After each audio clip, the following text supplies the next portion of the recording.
All right, I am live. Hey guys, I see a lot of you have already popped in. That's awesome. Saying where you're from, which is awesome. Candy said I'm probably in hair and makeup. I have had my makeup on since 1 o'clock today. Thank you very much.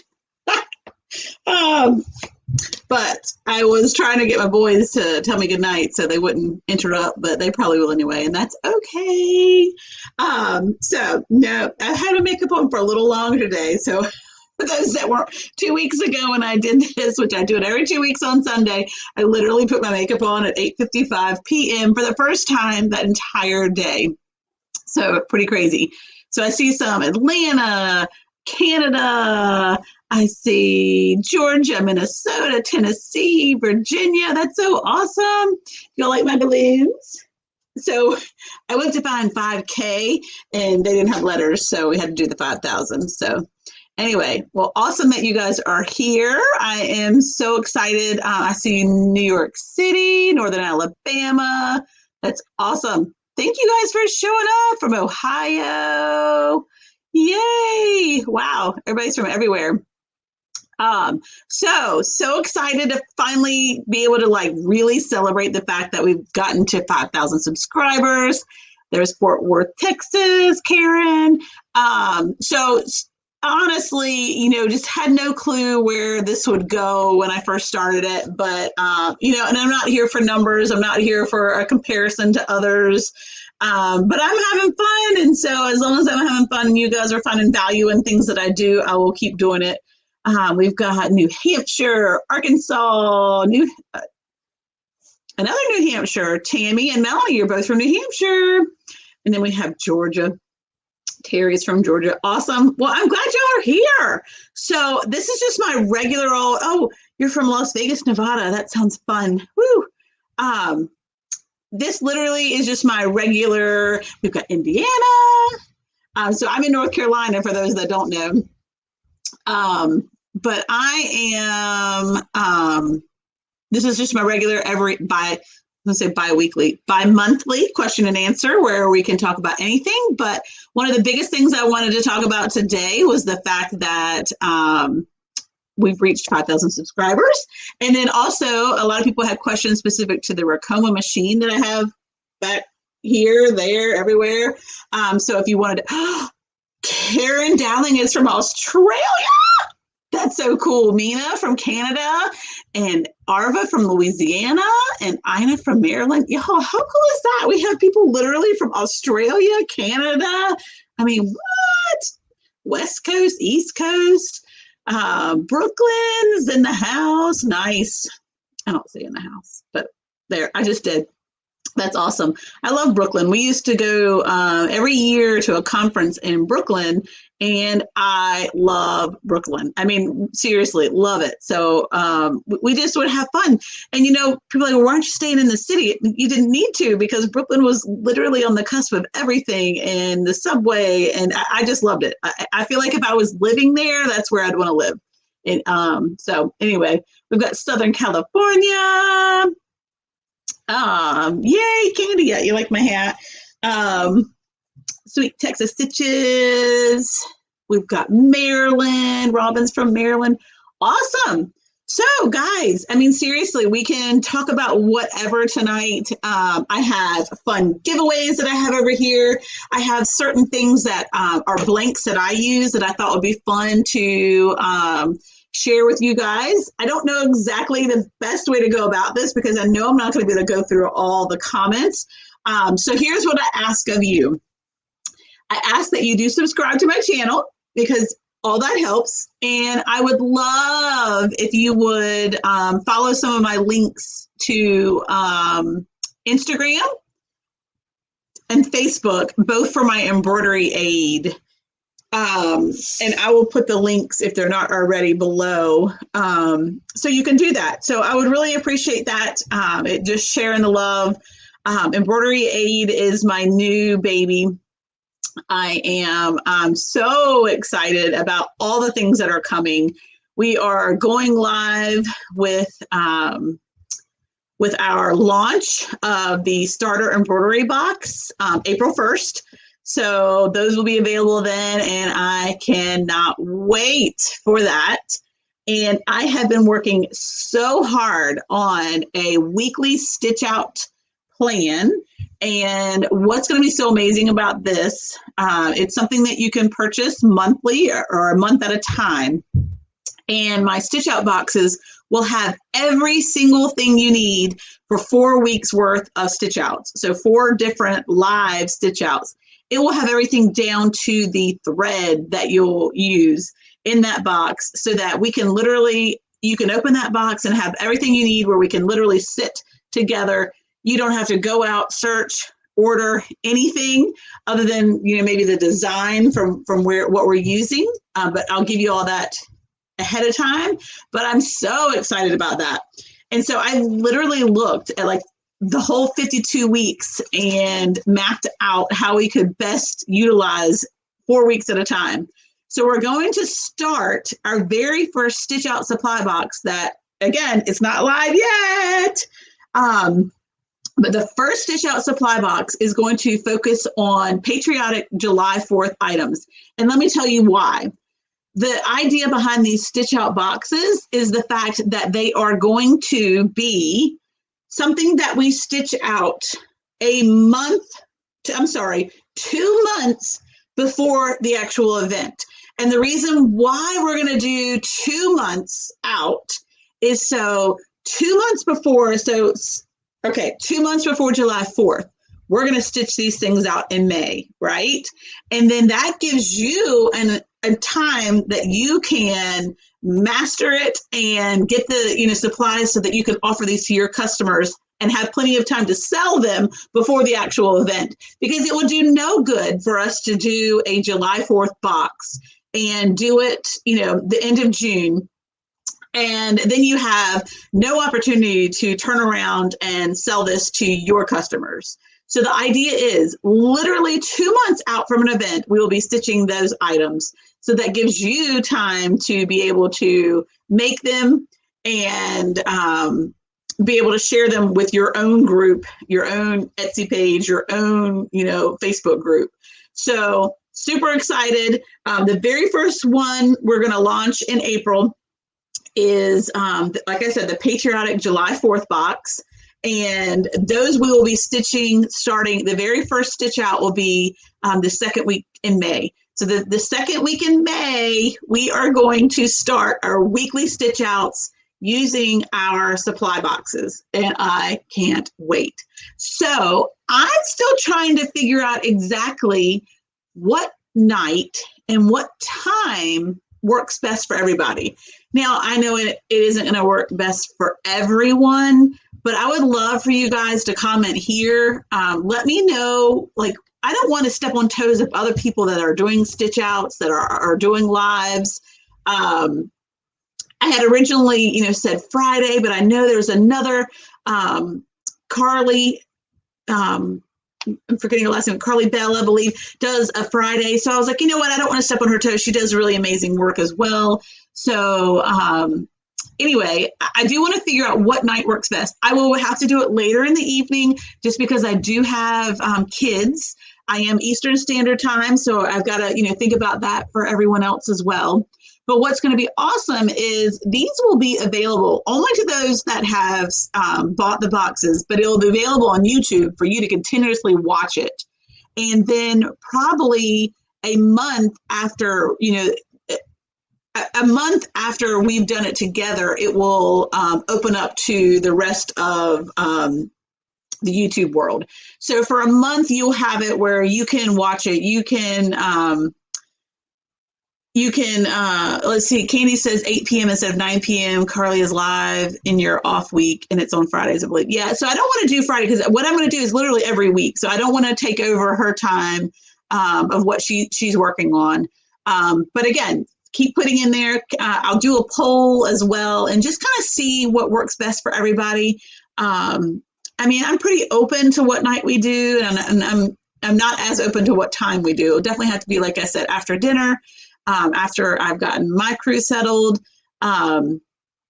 So we'll see. But your feedback is what will help me, determine what will be the best. And then we'll go from there. Because literally, like I said, I have my Excel spreadsheet where I literally have the whole year mapped out of the different supply boxes that we're going to do. So like I said, the very first supply box that we're going to work on is the patriotic July 4th. So fun. I'm super excited about that. The second one that we'll be stitching in June will be the school. So it'll be everything related to like school items, back to school. And I'm going to do all kinds of things, some in the hoop projects, some projects where, I send you, every bit of the supplies that we'll be using. And then I wrote down, and I'm sorry, I don't have the name in front of me who suggested this, but in July, 4 weeks in July, we are going to do Christmas in July. And I am so excited about that. Oh my goodness, so excited about that. And then after that, we're going to do a fall box. So in August, we'll be stitching fall items, 4 fall items. September, we'll be stitching Halloween items. And so again, here's the reason why. So in September, we're going to be stitching the Halloween items, the very beginning of the September month, so that you have time to learn these items and then promote them within your own group if it's something that you would like to sell. So those items, will give you time to have it available for October 31st, right? So I kind of went backwards with everything that I had an idea for. So then September, October, end of September, beginning of October, we'll be stitching Thanksgiving items, which will be super fun. And then in October and beginning of November, we'll be stitching Christmas items again. And then in November, beginning December, we'll be stitching pet items because I have so many fun pet things that I've found. We are literally getting our puppy on April 11th. So we're 28 days and counting. Whoop, whoop. So I've been looking at all the fun pet things. In, December, beginning of January, we'll be stitching Valentine's Day box. And then beginning of January, mid-February, we'll be stitching our St. Patrick's Day box. And then end of February, beginning of March, we'll be stitching our Easter box. Easter will be a little bit later next year. It's April 17th next year, so it's a little bit later. And then end of March, beginning of April, we'll be stitching Mother's Day box. And then end of April, beginning of May, we'll be doing a baby box. So then that brings us pretty much back around to July 4th again. So I had so much fun, trying to put this, together, and really just I can hear my kids. They're going crazy right now.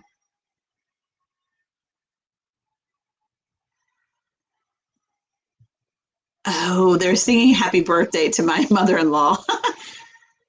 Can y'all hear that? Crazy. At 9:13 p.m., but that's fun. They're all hyped up. But anyway, so someone said, yes, Candy Mario next year. That's the way this stuff rolls. I got to plan way ahead. Lauren said, what kind of fur baby are you getting? We are getting a giant schnauzer. What? I'm so excited. Oh my gosh, I'm so excited. So we've had miniature schnauzers in the past. I've had 3 different miniature schnauzers, and my boys are getting older. They only knew our schnauzers as geriatric dogs. Like I'm talking dementia, the whole 9. But our babies, they were our babies. Oh my goodness, they were our babies. And so our boys, really wanted a bigger dog. So the way that I was able to get, what I wanted and what they wanted was to get a giant schnauzer. And so we're so excited. We did a lot of research on the breed. Lauren says she has a miniature schnauzer. So schnauzers are very territorial animals. They're very loving and loyal, very smart, but also need lots of attention and love. They are a lot of alpha dogs or Candy, do you think Scooby was a miniature schnauzer or giant schnauzer? I don't know. Maybe. I don't know. So the beard is what is very, what makes schnauzers stand out. They have that beard. And so anyway, we're so excited. Oh my goodness, I'm so excited. Like yesterday I went to PetSmart just to walk around with my boys and just figure out what we might need and make sure they had what we needed, and just kind of completely got me in the mood. Almost looked at the fish tank. It's like one animal at a time, right, guys? So anyway, I'm super excited about that. But back to the Stitch Out supply boxes. I'm so excited about this. I've been working so hard with this. And I just think it's gonna be so fun. And you're saying like, oh my goodness, the fact that I'm planning next year already. What I'm excited about is, for me, this is gonna help me just to know every week this is the stitch out that I'm gonna be doing. Like, how awesome is that to already know in advance? And what I'm super excited about is the fact that that they're going to be themed, and that it literally, like I said, like down to the thread that we'll be using. So you won't have to worry about anything. Everything will be in the box that you need. I am just tickled about this. I'm tickled pink. Why do we say tickled pink? Does that mean we're blushing? I don't know. So anyway, I'm excited. So April 1st is actually when we're launching the starter embroidery box. And you guys, since you're here, you probably already do embroidery. You probably don't need a starter box. But I hope we can share this with others, those that are new to the craft, those that have literally got their machine that's sitting over in the corner because they're too worried about, oh my gosh, I don't know what to do. I don't know where to start. Those are the folks that I'm trying to reach with the starter embroidery box. And you guys, we were all there. We were all there. And that is why I created this, because 5 years ago, I was that person.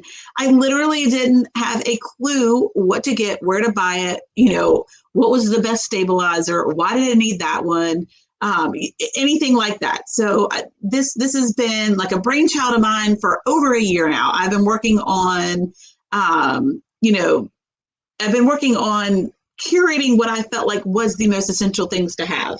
And, this right here is pretty much what I have, turned it into. And I'm super excited. I can't wait, for people to have this. I just think it's going to help them just get off on the right foot to, just to have the things that, have been tested. Candy said, I think you would get interest also to test the items. Yes. So Candy, I actually have on embroideryaid.com a section that's called VIP. And what it has is it is a VIP section for those that feel like they've kind of mastered the craft. I mean, that doing well, figured out how to do a lot of things, and they would like to test things. Because what happens is people contact me and want me to try their things. Well, what I want to do is to create a group of VIP where if someone wants me to try their things to potentially get into one of my boxes, I want the VIP group to test it all together. So I'm going to say, look, I would love to try your item, but I'm going to need 5 of them because I have 5 VIP testers, and we all want to make sure that that we collectively agree that this is something that's worthy of being in our box or one of our supply boxes.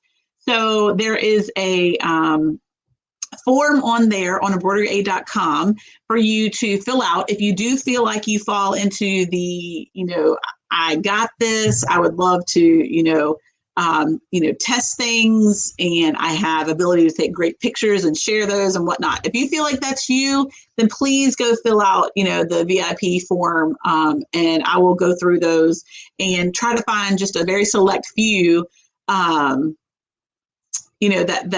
kind of fit that group, so that when people do send things that my way to test, I'm going to be like, look, I got 5 VIP testers, so I'm going to need 5 of those. If you're willing to send me 5, then we're willing to try and see what we think about that. So I'm glad that you guys are here. This makes me so happy. I don't know if y'all get tired of doing the Q&As, but I have fun every 2 weeks popping on here. So yeah, I see some people say they are that person. They're the beginner, or have a family member that's a beginner. So that's awesome. Yay. So yeah, I'm super excited about it. I just think it's great. Someone asked if I was going to be able to ship it to Canada. I've had several people ask about Canada, and I don't see why I can't. I just need to make sure that I have the shipping set up so that won't be an issue for anyone. Someone also asked if this was going to be a limited supply of boxes, and it is, only because I have to, get all the supplies for it. And until I can learn better about how many people are going to how many people are going to want them, or and you know what, there might be some that more people are interested in, and if that's the case, I'm gonna have to learn as I go. So we'll try to figure out together, if I can curate more of them after I sell out, but it will be a limited supply for each one. I will be able to post when each box will be open for registration, because again, it will be very limited supply for each of them. The idea is we'll stitch them out together. And so that's why we were talking about what day might work best for everybody. And if that day doesn't work well, they will still be available to you to watch on replay on YouTube, but they will only be available to those that have purchased one of the boxes. So, it will be, only available to those who have, shown interest in this. So everyone will be able to see that they're on the site in a playlist, but only those that have been given, access to them will be able to actually watch the videos. So even if you can't do the stitch out with me live that week, you'll still have the supplies to do it. You'll be able to watch it on replay, and you'll still be able to get all the benefit from it. You might just not be able to ask questions as we go along. So anyway, let's see if you guys have questions. I would love for you guys to, I'm going to go kind of back up here and see. I'm not going to go back up too far because most of them was just hellos and all that. Let's see. So thank you guys for being here tonight. It is so exciting to have 5,000. It's funny. My son, who of course they have zero interest in watching anything embroidery related, which I don't blame him and I don't expect them to. But one of mine popped on yesterday when I was just doing like a live work with me video, and it was basically time for us to go on our crafting play date that we had scheduled.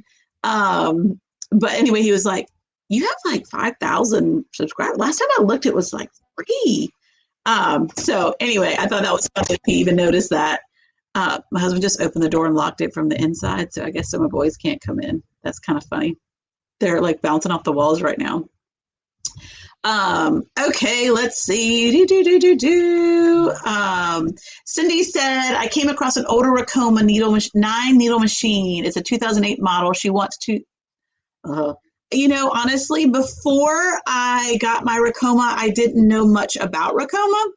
So I can say would not know anything about older, machines. The things that are important to ask whenever you get a used machine from anywhere, and one of my machines was a used machine, have they had it serviced? Ricomas are self-service. So that's a little different. And where I might question, they are like bouncing off the walls. Can y'all hear that? Wow. So anyway, it doesn't sound, like a, expensive price, but a 2008, that's a long time ago. Like my 12-year-old, 13-year-old, he's from 2008. That's old. I can't imagine it has all the functionality that things today have. I don't know. So I don't think I would, I don't know. I would be really hesitant to buy a machine that was that old. I didn't even know about embroidery in 2008. So, okay. Tooth Fairy Pill, how do you suggest closing, glue or hand sewing? So I'm awful at hand sewing. I literally was watching like video after video after video on like, what is it called? The ladder technique, where you can like hide your stitches.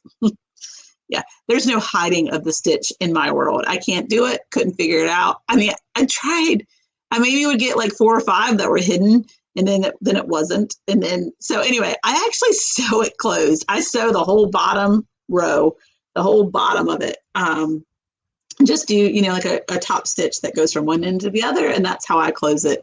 Probably doesn't look as great. It's kind of one reason why I don't have many of them on my, on my Etsy shop. Because I'm not the greatest. Like, it's so crazy. Like, everyone just assumes if you do embroidery that you know how to sew really well, and that's just not the case. Okay, let's see. Go back up here. I'm trying to keep up with, we've got folks from Idaho. Yeah, Sunset Stitches says she can hear them. Yeah, they're like going crazy. Kim says, I'll be getting a single needle. Will this be okay with the box? So yeah, so I'm trying to make sure that there is, that the everything that I pick 5x7 is an option. I don't want to, place people out of being able to get them. And I will make sure that in any description that I have, it will say specifically what's needed. Now, some things, of course, are going to be a lot easier when it comes to having a multi-needle, but that's kind of true with anything in the embroidery world. But I will, try to make sure that the items that I pick, they really could be done by anybody.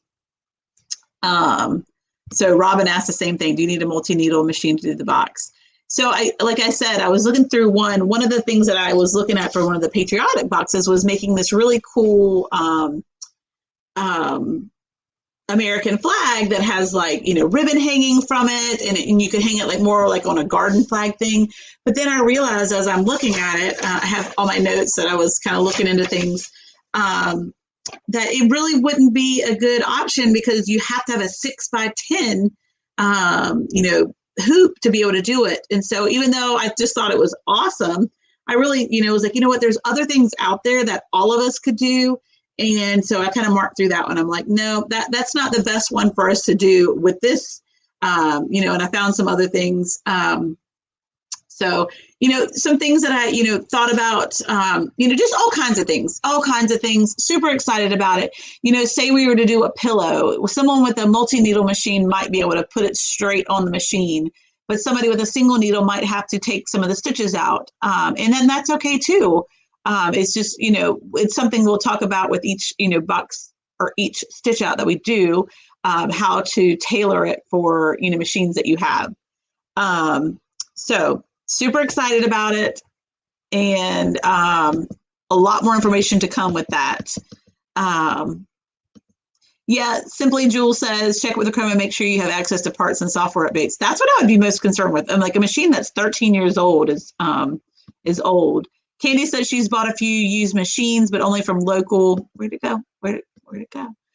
Because they sold it to as a trade, so I know they services. So that's actually how I bought my used machine. It was from my the dealer that I had been using in my local area, which I don't live in anymore. But so I felt really good about it because they were able to look at it, to tell me what they thought it was worth, and to service it before I actually took it home. So if that is an option for you, that's a great way to do it.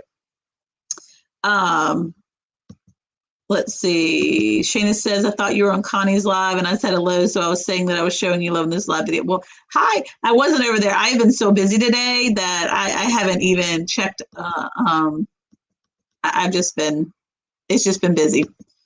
Robbie says, love your videos. Ready to move up, invest in my first multi-needle. Would you suggest a 6 or go up to 10? If you can get a 10, go for a 10. So, I had 2 6 needles, and the reason being is the 6 needle is what I did not see the difference in price from a 6 to a 10. I did not see the value in how much more it cost just to have 4 more needles in the beginning. Now, if money was no object, then, sure, go get the 10 needle. But I just didn't see. Now, again, the more needles you have, if you're doing lots of applique work, then yes, there's value in it because it allows you to not have to, change your colors as often. There's not very many applique items that I do where it's more than 6 colors. Now there are some, and then it's annoying because I have to figure out, okay, what do I do first? Especially if I'm doing more than one, because then I've got to take it off and put it back on.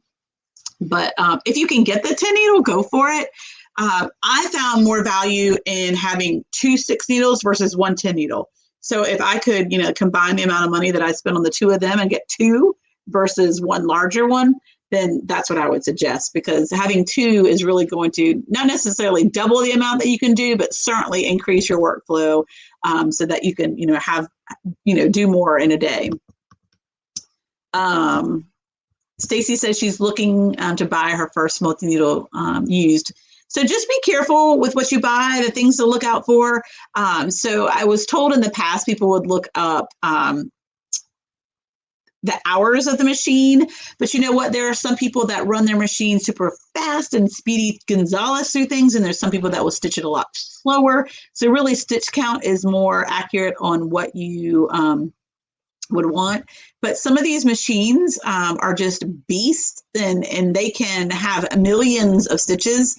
I would love to know what mine are. I can, oh please, so I can get down. I'm gonna go see how many stitches are on my machine. Let me see. I'm gonna turn it on and see if I can find it real quick. Oh, I'm dropping my balloons. All right, I'm gonna turn both of my machines on, and I'm gonna see. Let's see if I can remember how to find that. Hold on. I'm gonna look. I'm gonna look. Here we go. Question mark. Then there's then a basic, and then no maintenance. No. What button do I press?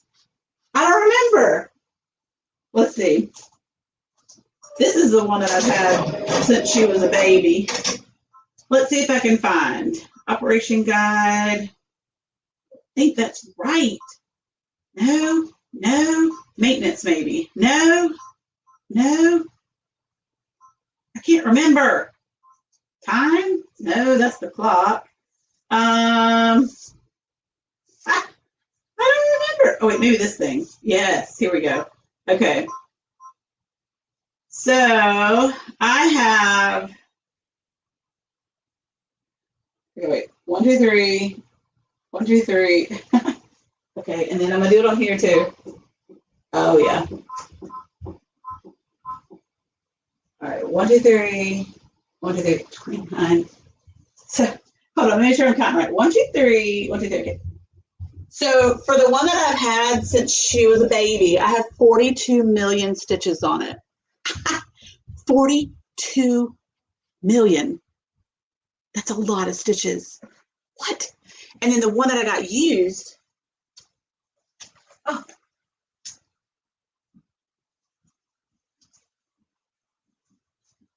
29 million. What? So I used to laugh whenever I would take my machine in to be serviced. They literally were like, okay, we've never had someone put on the volume that you've put on these machines in the amount of time that you've done. Like literally, like they were like, you're the talk of our whole shop, because we've never had someone in the amount of time that you have put on this many stitches. Like it is kind of insane. I mean, that's a lot of stitches, but I have no issues with either one of these machines. I bought the used one. It's actually an older version of the one I have. So the Intrepid. And the one that I bought used was the Endurance too. I have to look and see. So that one has less, but I paid half the price for it because it was used. So anyway, that's a lot of stitches, isn't it? It's a lot of stitches. Okay, let's see. I use that wizard tape stuff. I forget the name of it. It's double-sided, and you just squeeze together, and it's so-called Stitches Shut. Forgot the name. I can get it. I don't know. Did someone ask? I don't know what we're talking about. Oh, that's what you're talking about. Because they're Mary. Hi, Mary Beth. You can hide the seam with an embellishment. That's true. I could probably put some was that Rick Rack or something like that. How are you, Mary Beth? Hi. Mary Beth and I used to work together as nurses, and she's still an amazing NICU nurse. So shout out to Mary Beth. Okay, so that's what you are talking about. Yeah. Mary says, I don't need the box, but love the link to the designs you'll be using. So they will, yeah, I will. Those will actually, the lives that I'll be doing will only be for the folks that purchase the box, just so that we can have kind of like an exclusive group and whatnot. Kelly, you know those float tote bags that you can buy in bulk, about 12-liter size. How you were going to take in a product picture with an applique on it. So any bag, I mean, so everything that I do, I always do at least one on my just regular, fake wood looking backdrop.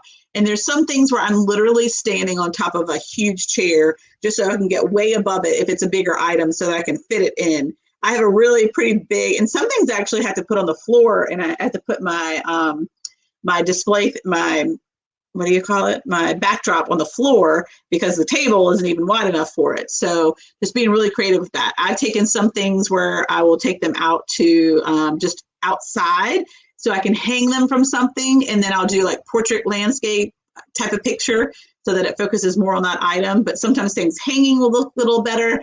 I used to have a hook on my wall that I could hang things from.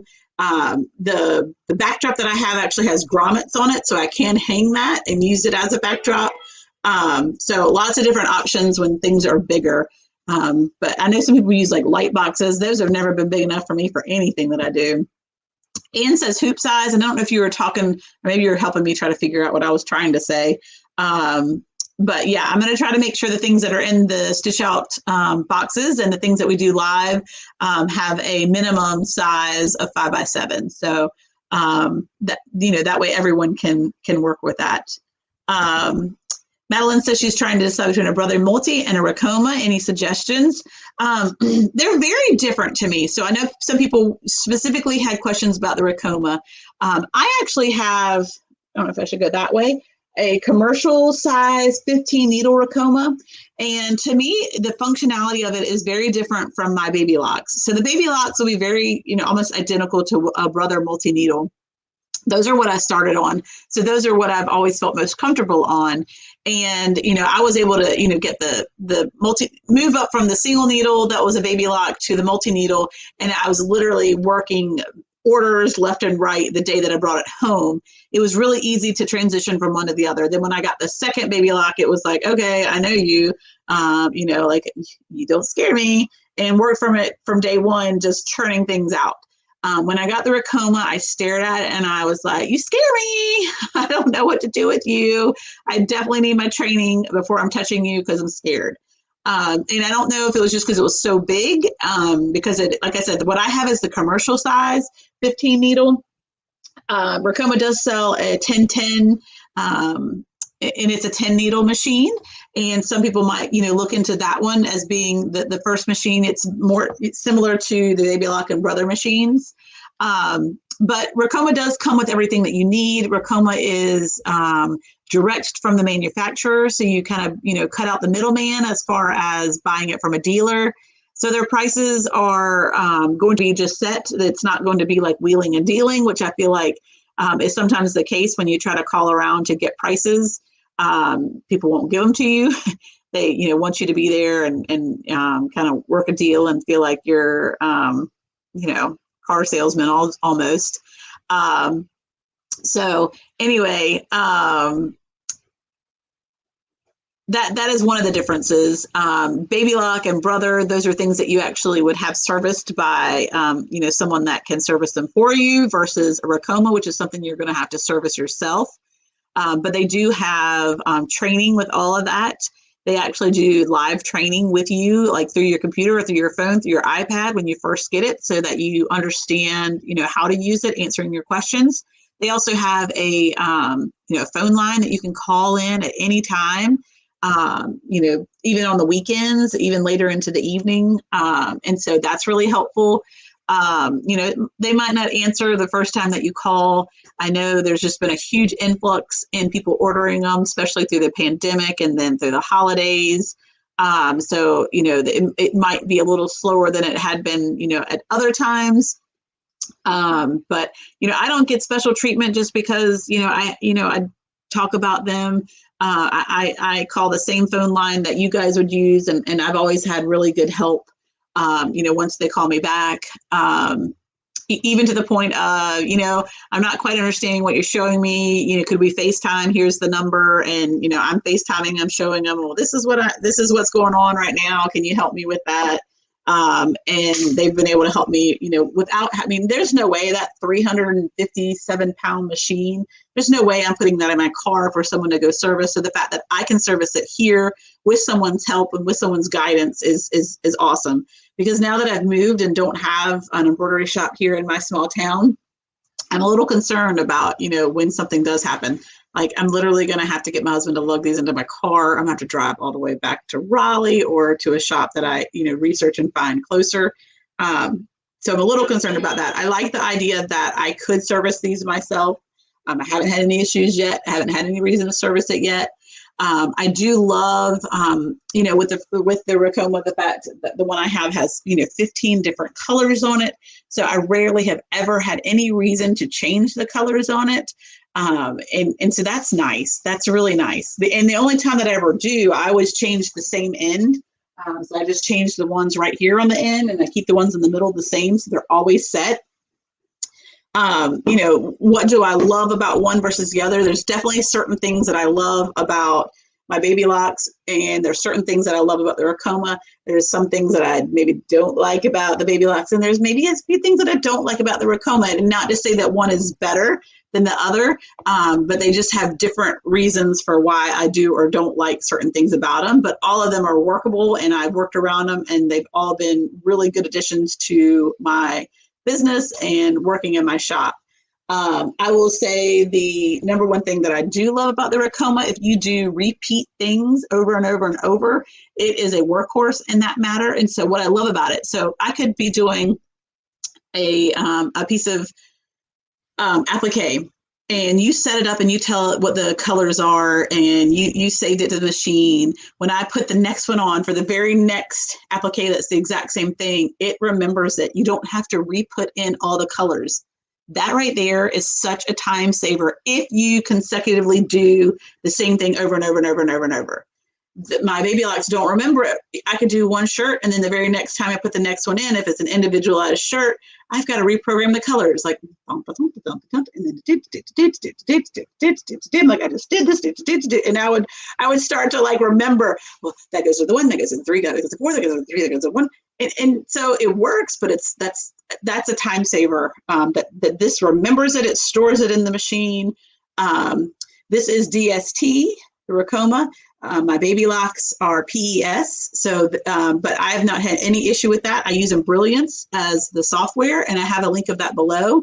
And it allows you, when you're saving your file, you can save it as a PES file, or you can save it as a DST file. So it doesn't matter, how I've made it, what I've done, I can save it either way, and it just goes on a different USB port for those.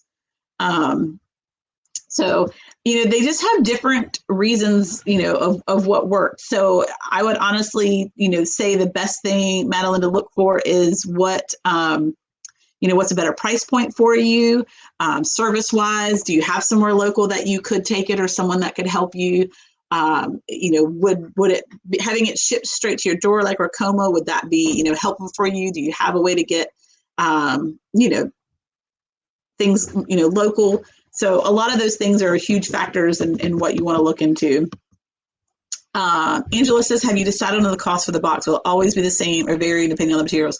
So Angela, that's what I'm working on right now. I'm going to have the first three kind of worked out probably really soon in the next week, and just figure out exactly what the cost will be for me.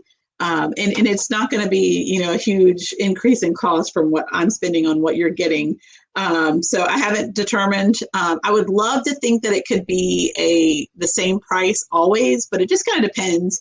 Some of the things that I have ideas for, would be sending you, a blank that I use all the time that would be, helpful or fun, something different, like for Mother's Day, maybe there's a clutch that I think is super cute this year, and that would be part of the box, and that would be something we'd monogram together. So there might be some varying degrees of prices, and I'm trying to figure out the exact logistics of that. When it comes to the starter embroidery box, that will be the same. There will be options to upgrade that. If you're just really not sure of, anything, I have some smaller portion sizes of stabilizers and whatnot. But if you're like, I'm all in, let's go for it, then I do have larger, rolls of these type things. So if you wanted to just say, like, I'm all in from the get-go, give me the larger, let's bump it up a notch. So there are options for things like that. Okay, let me go down real quick and see where we're at, and then we're going to do a couple of giveaways, because yay, giveaways. I talked for a really long time right there. So now there's like 1,000 comments. So let me just kind of look over these. So Linda, I hope what I just talked about in regards to the baby lock and Ricoma helped you with that. I hope that helped answer. Let's see. Oh yeah, so the laser on the 6 is awesome. So yeah, that's the thing. So the Ricoma doesn't have a laser, and I was kind of surprised, and I've gotten used to that. And so what the suggestion is with that is to, I always put it on the first needle when I'm before I work, and you bring the needle down right over. You know, I print out all of my designs before I do it from Embrilliance. And so I have the grid right there, and I just take that very first needle, lower it, and center it directly over that. So that was, you know, kind of like, all right, I feel like I'm kind of going backwards here without having that, but it's worked fine. It really hasn't, I did like the laser on the others. That was nice to have that. The only other thing that I'm like, come on, Ricoma, you can do this. It doesn't have an automatic threader on the Ricoma. Ricoma, are you watching? Put that on your list of we won't. Mary says, how long have you been doing embroidery? So 5 years, 6 years. I'm trying to think. 5 years? 5 years. 2018 is when I opened my Etsy shop. And maybe I had been dabbling in it for about a year before that. So 4 or 5 years. Let's see. Hi, everybody that just popped in. Kenny says she noticed the brothers are way more expensive. Is it just that the brother name? Definitely think so. And I hope I answered you about what things I was saying. Definitely the name, and definitely the fact that you're going through a middleman. So, you know, the person that you're buying it from is wanting to make a profit from it as well. So you're having to pay them a little bit as well, on top of the machine itself. Now, there's a huge benefit at times. You know, I will say I bought mine from Carolina Sewing back in Raleigh, North Carolina, and they offered 20% discount in their store for life if you buy a machine from them. And, you know, I could reach out to the owners and say, hey, this is going on. What do you think is going on? Could you help me over the phone? And they were able to do that. Or I was in their store looking at some fabric, and I was able to just message them back, hey, actually, I decided I want that purple unicorn fabric. Could you hold it for me? I'll be in tomorrow. So there is definitely some value in buying it from a dealer. But there is also that, you know, if you were to call around, you know, it might, you would be getting different prices. Or if you go onto a forum and you're like, how much did you pay for your blah, blah, blah, blah? And it's like, oh my gosh, everybody paid like so many different prices for it. So Cheryl says, how many hours do you work on embroidery orders each week? How many orders a week do you average? So it varies, and it depends on, you know, if there's a holiday going on, but I work every day, you know, 7 days a week, but sometimes it's literally just like 2 hours that I have solid to work.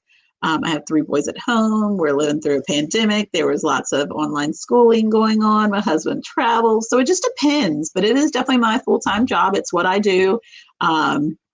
But, you know, there might be times where, you know, after the kids are in bed, I'll come down and work.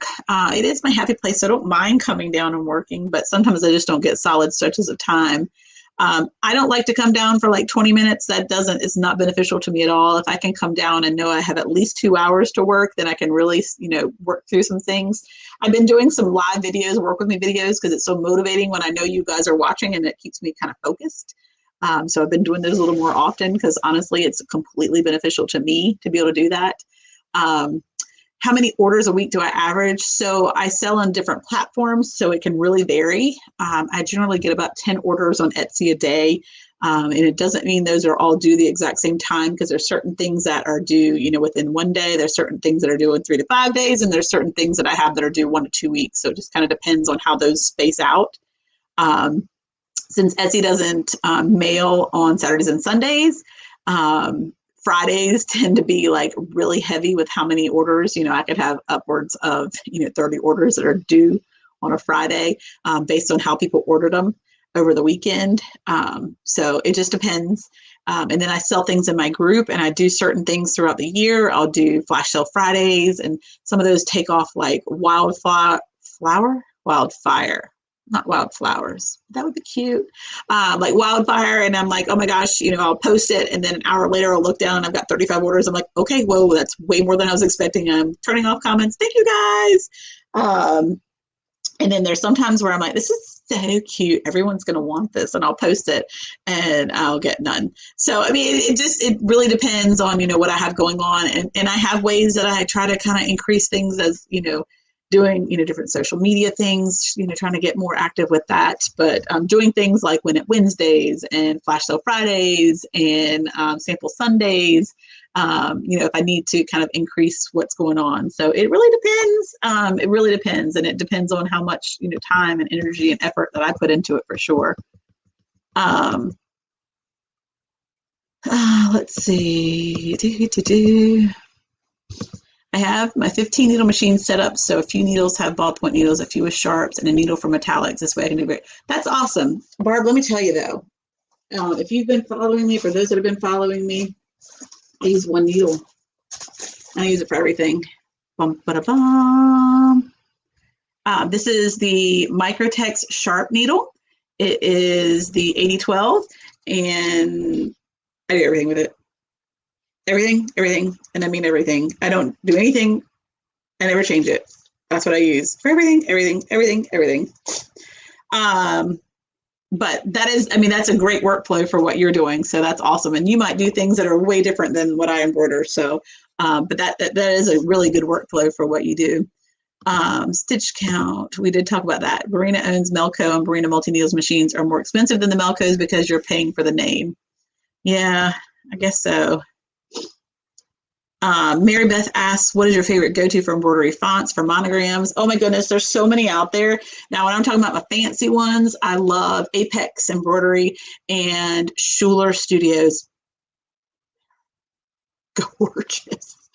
So if I want fancy, Schuler Studios. Now, also really great ones, designs by Juju, Stitchtopia. We're talking about fonts specifically. River Mill, Harrington Design. But Apex Embroidery is where I go to probably first. If I want fancy, schmancy, elegant, Schuler Studios for sure. And then a lot of my designers that I just love using for appliques and things like that, they all have fonts as well. Applique Alley, Alphalicious, Embroidery Boutique, Itch to Stitch. All of those, have fonts as well. And I didn't realize until I started embroidery, like, I guess fonts have just like universal names. And so you might see a font and somebody's like, oh, that's Sally. And then somebody, else might sell it and they call it Susie. Those are the names of my machines. So it just kind of depends. But Apex Embroidery has a lot of great ones for monograms, Schuler Studios, like I said. And I certainly use all the ones that I just mentioned too. Like there's not just one go-to for sure. So that's awesome. Lauren says, I bought my 6 needle upgraded from P800, scared to death to even use it. No, now I'm comfortable with it. I wish I would have jumped right in. Into the 10 needle. But like I said, I don't see much difference when it came to how much the price jumped up for the 10 needle versus 6. But it is nice to be able to have those extra colors.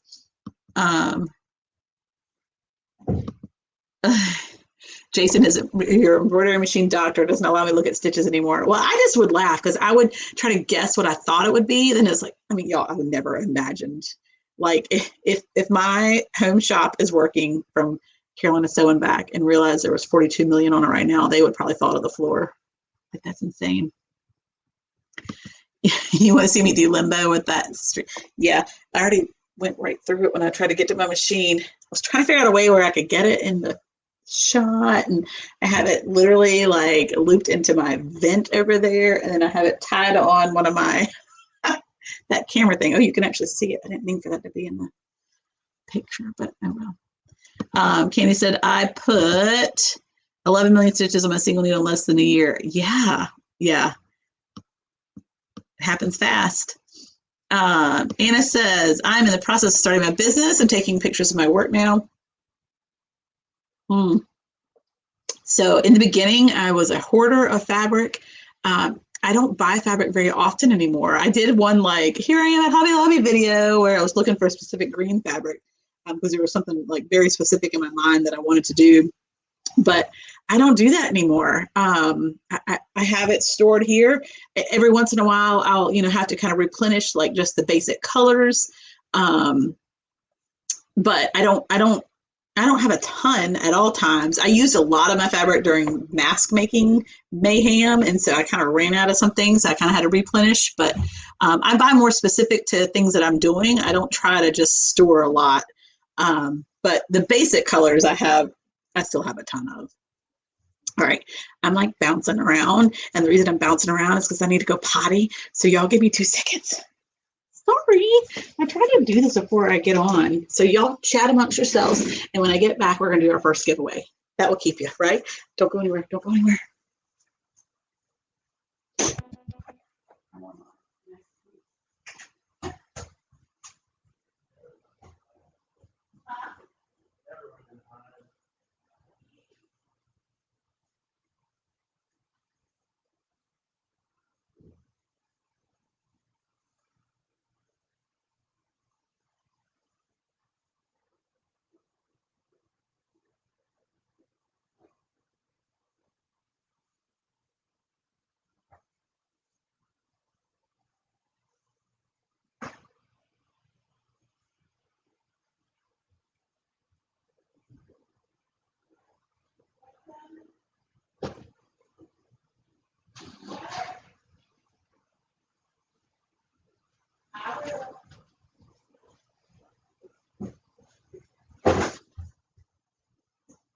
I'm still on my walk. I haven't had to pee.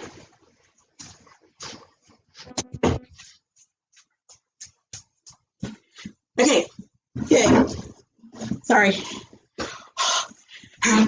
So I said when I got back we would do our first giveaway. So the very first thing, my very first giveaway, let's see, how are we gonna do this? So let's go down here.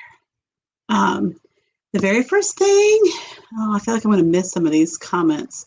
The very first person to comment and know, let's see, the very first person to post in the comments what my new website is will win all 5 stabilizers. Woo, woo, woo. So post below.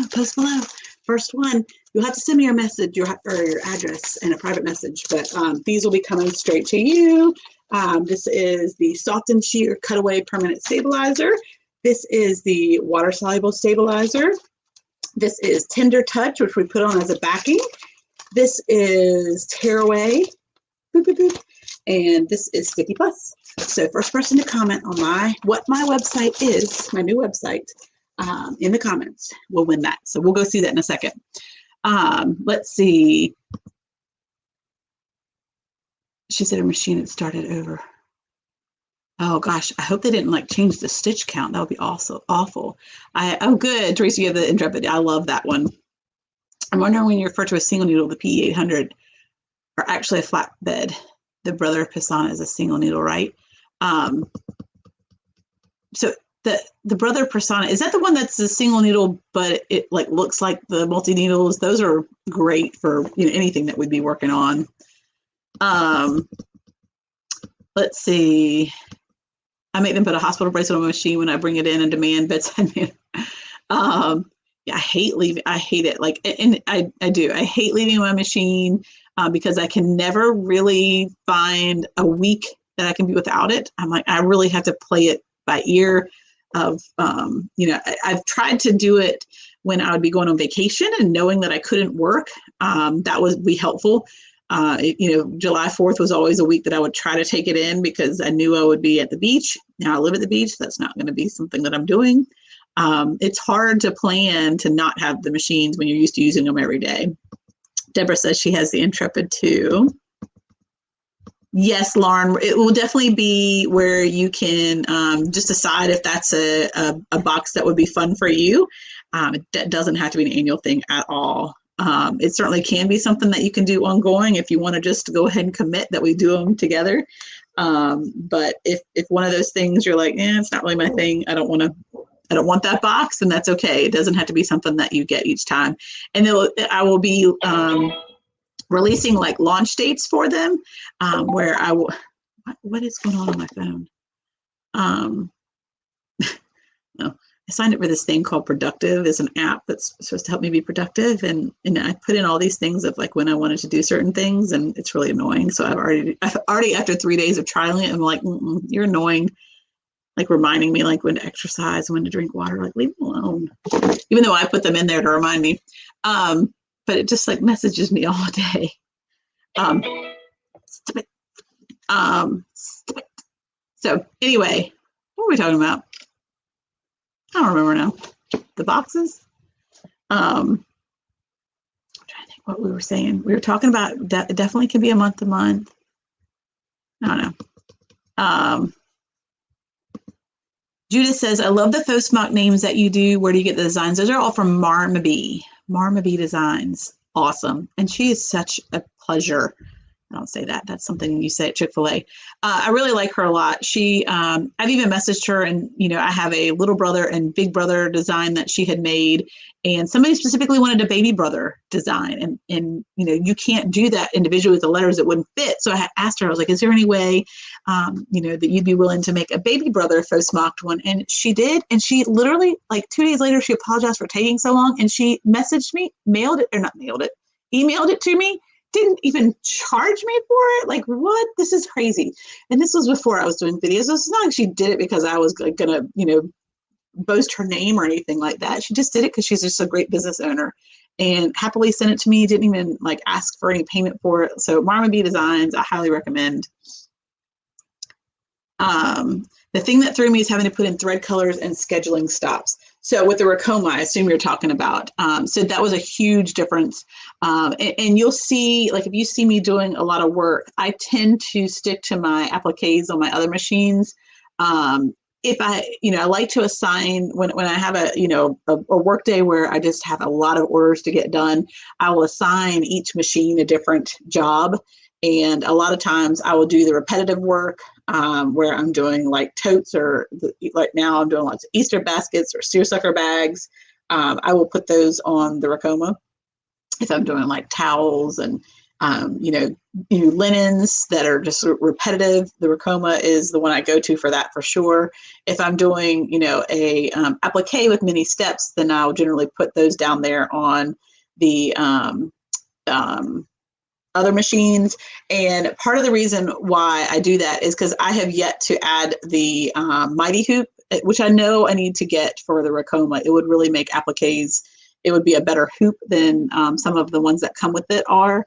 So it just kind of depends. When I just recently finished all of my St. Patrick's Day dresses. I sell a ton of those. And so I literally had the Ricoma set up to do the shamrock on the dress. Each dress, boom, boom, boom, boom, boom, shamrock, shamrock, shamrock, one after the other. Because like I said, I just feel like it works really good with the repetitive work. So I had all of the shamrocks being done. And so I would literally take one of the shamrocks off and put the dress on the other machine to put the name on it. So I just kind of had like an assembly line. So that worked nice. Angela says, every time I've called Ricoma, they've been extremely helpful. They also send a follow-up email. Yeah, I mean, the fact that you have someone that you can call is so great. I keep the card right here for my use.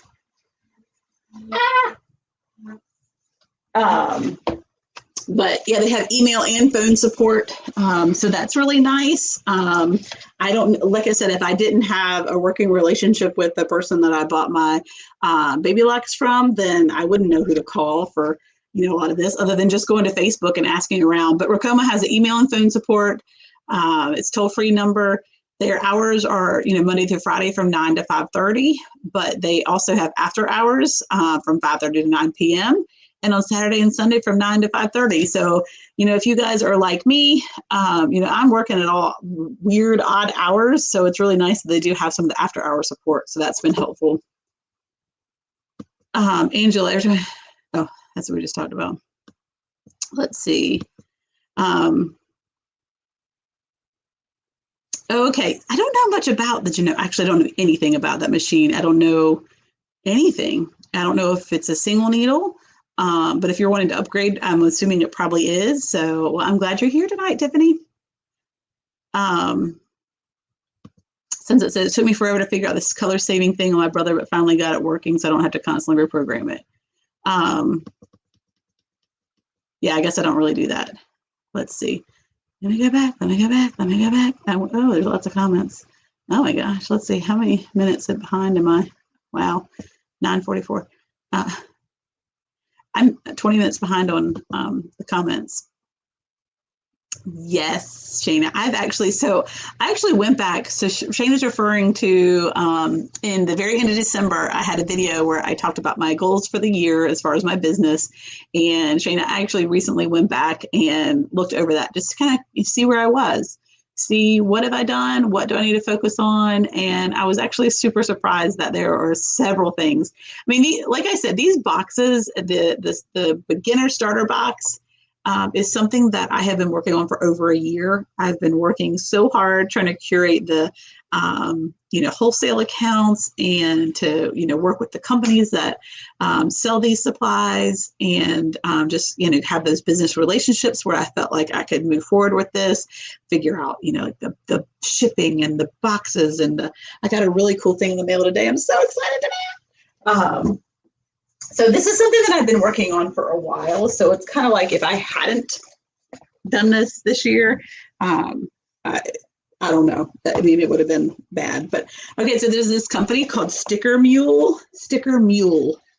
I don't know if people come up with their names.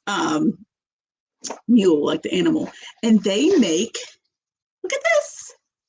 They make packaging tape with your logo on it. Check this out. So when you get a box from Embroidery Aid, it will have that as the tape that will, tape your box up. Isn't that so cool? But I didn't know until it came. And obviously I was so excited about it. I didn't read the fine details. It's not sticky. And I actually have to wet it with this sponge. I was like, wait, what? Okay, I can do it. I'm smarter than this. But you take this little sponge. When you get it wet, it's supposed to get a lot bigger. It's right there. It looks like a piece of paper. And then you cut this to the size that you need, and then you wet it, and then you stick it. A few more steps than I was planning on, but I'm smarter than this, and I can do this, and I'm super excited because I just think that's just such a fun way to like just, when you'll know when you get the box who it's from. Isn't that fun? So Sticker Mule. You can do that for your Etsy shop if you wanted. They run sales all the time too. So I'm so excited about that. But yes, Shana, I'm so excited to get some of my stuff done. I hope you guys are working on your goals too. At what point did you decide you needed a multi-needle? Like too many orders? Yes. So every time I got a different machine, I needed it like 2 months before I actually got it. Like I literally would go in and say, I can't do this anymore. I need your help. I need the machine. I need it now. I need it today. What do you got? I always was working on a machine in the beginning, like just, I would completely get to a point where there was no way, no how I could keep up with the volume that I was continually getting with the machine that I had presently. So, the very first machine, and I've got it over there, my 4x4, Brother PE 500, I think it was. It was like literally within a month of having it. Ow. I got it off a buy sell trade page, made something for, here's the quick story. Made something for my niece, posted it on Facebook. All of a sudden, all these people wanted it. I'm like, oh, there's something to this. There's something I know. Oh, I like this. People need this. Found 2 items in a buy-in group, posted them, got like 175 orders for a seersucker dress, mainly because I didn't know anything about pricing and I severely underpriced it. But that one move of severely underpricing something grew my business out the wazoo because people are like, yeah, I want that for $18 when everywhere else sells it for $38. I didn't know what I was doing. I was always, in, what do you call it? Fake it till you make it mode, basically, learning as I go. So when I got those 175 orders for that very first item that I ever posted in a buy sell trade group that was local to my area, I knew right then and there when these items, it was a pre-order, so I knew I had, several weeks before the items would get to me. And during that time, I'm at the embroidery shop saying, I'm already in way over my head. I need a bigger machine. And I got the next machine before the items even showed up. Try to figure out how to use it really quick, because when those orders came in, when that big package came in, I was off and running.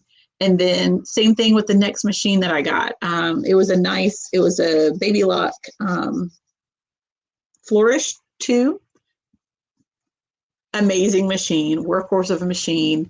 And again, I got to a point where I was like, I cannot keep up with this. I've got to get a multi-needle. I've got to have the ability to be able to walk away from a machine for more than a second. And, with the single needle, like some of you know, there are times where you can't even walk away. You got to sit there and make sure everything is like, it doesn't pull in this or grab this. And so I literally go in, I'm like, quick, show me how to work it.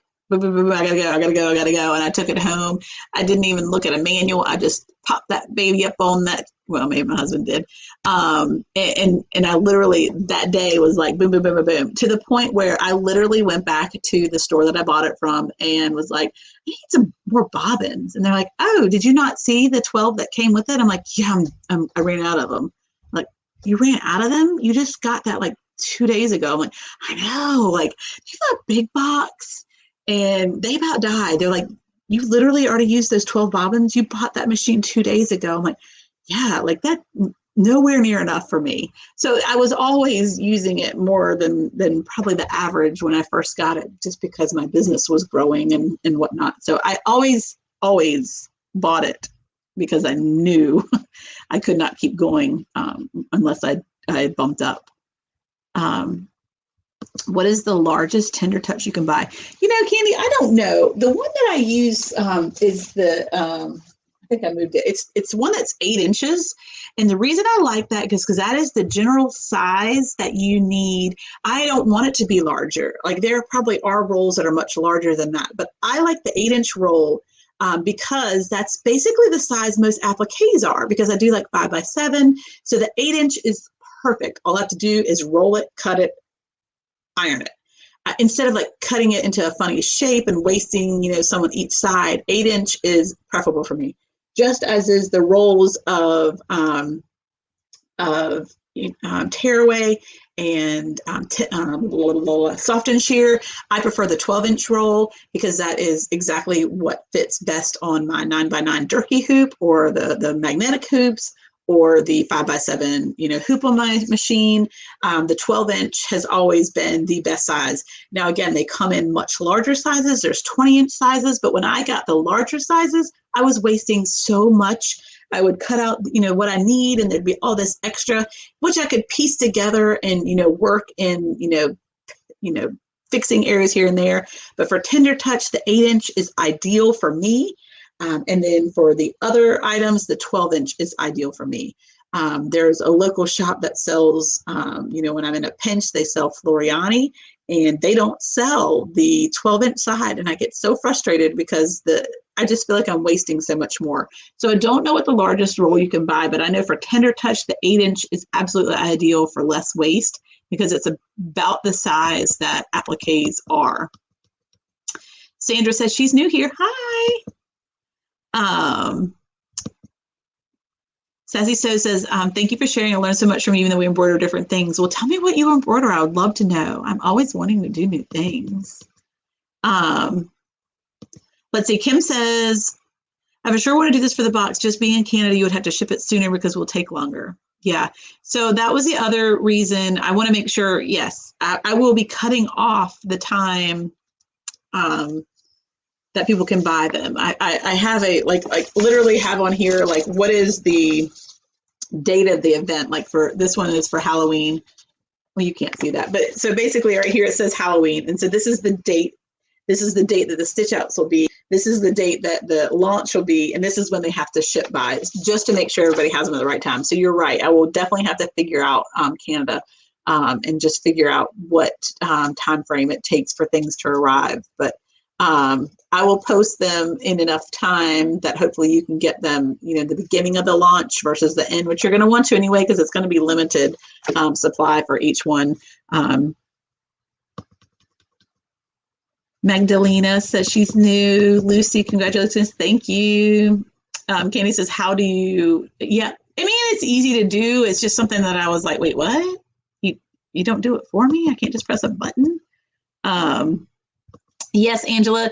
Ricoma does sell a laser accessory. I didn't realize they were sold out. There are a lot of accessories that you can buy. Like the one that I said, don't send me the machine unless the 8-in-1 comes with it. I mean, I had to buy it separately. I'm going to sneeze. Excuse me. Because that's what I use. I use fast frames for half of what I do. So I knew the functionality of the machine would mean nothing to me if I didn't have that. But they do sell other accessories. The laser is an option. The Mighty Hoops they have on their site, you can buy those as an option as well. There are certain accessories that you can add. Like there's one that's a hoop specifically for doing sashes. That makes it a lot easier to hold those in place, which, I thought it could probably be used for other things that are very similar to that. So there's a whole, separate area of accessories that are available. There's like a robotic arm.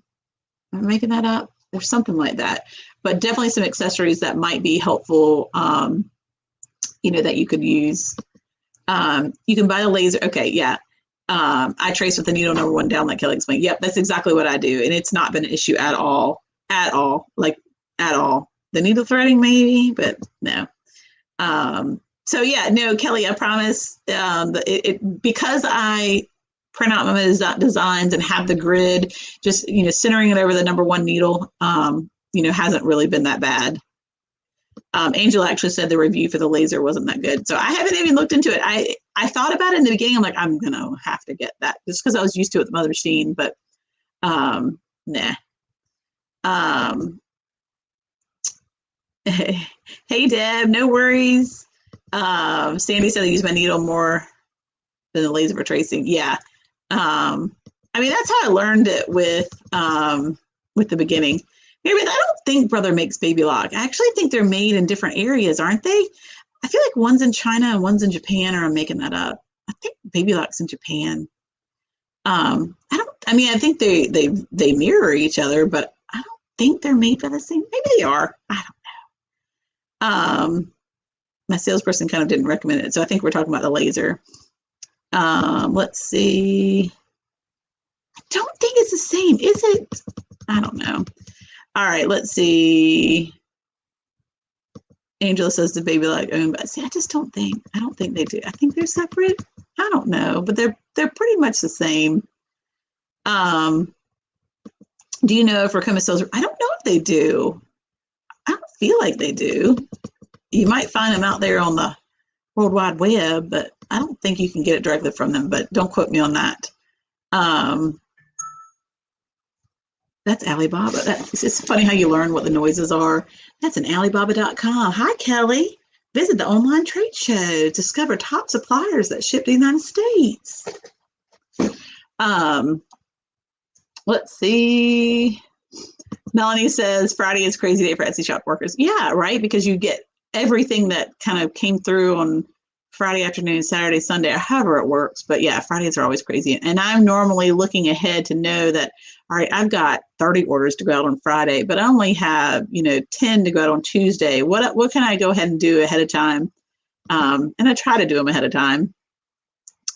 When you opened your Etsy shop, do you remember how long it took before you received your first sale? Well, so I opened my Etsy shop in October of 2018. In October of the very end, like it was like Halloween time, so very end of the year, and it was such an ideal time to open it because people were Christmas shopping and people were looking for things. So I think opening it at that time of year was beneficial to me.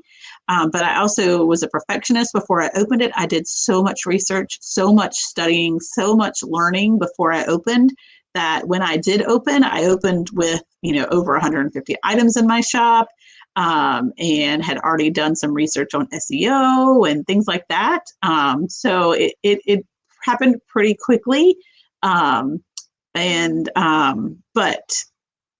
I really was methodical about how I started and made sure that it was almost perfect, which I don't say, to you that it needs to be, but that might, allow you to have quicker return on your shop if you do. I felt the same way about Ricoma. It took me 2 months before I actually did my first project. And, I don't generally have that much time to wait. So I did jump in, but I did have to wait to, have the training before I felt like I could do it. The Brother 10 needle is 5,000 more than the Baby Lock 10 needle. The Brother has way more built-in designs. That was the only difference. I was like, I don't even use, I don't use the built-in designs. I even looked at the other day, I saw the screen pop up that had like this cute little floral alphabet. I'm like, why have I never tried that? I don't think I've tried anything that's built into the machine. Amazing Stitch. That's so funny about your everything needle. I just found you this week and I've watched all your videos to date and I've got so tickled about your seriously, y'all, everything. When I say everything, I mean everything. Have you ever had a machine to stop liking a thread? Oh my gosh, you don't like Floriani? Your machine doesn't? I would die. So yeah, in the beginning, I bought that thread from Amazon. Like, what is it? Embroideryx? No. And I just kept thinking it was user error. I'm like, why does my thread keep doing this? Why do I keep having all these bird nests? And then I heard people say some machines like some and some machines like other thread. And it was like, wait, what? Ugh.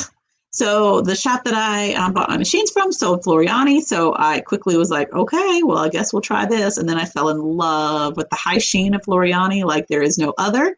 But now I have several loves. Isacord, which I have here in my shop, Isacord and Floriani. I've never had a machine stop liking a thread like after it did like it. I definitely had machines that were very partial to different threads. So that's kind of crazy. I would hate if I had already had every single color under the sun because it was working and then all of a sudden it wasn't. That would be annoying. But it is crazy. Like even people with the same machines will say one thread works better. It's like they're very temperamental and they're like people. And I guess that's why I named mine Sally, Susie, and Stella.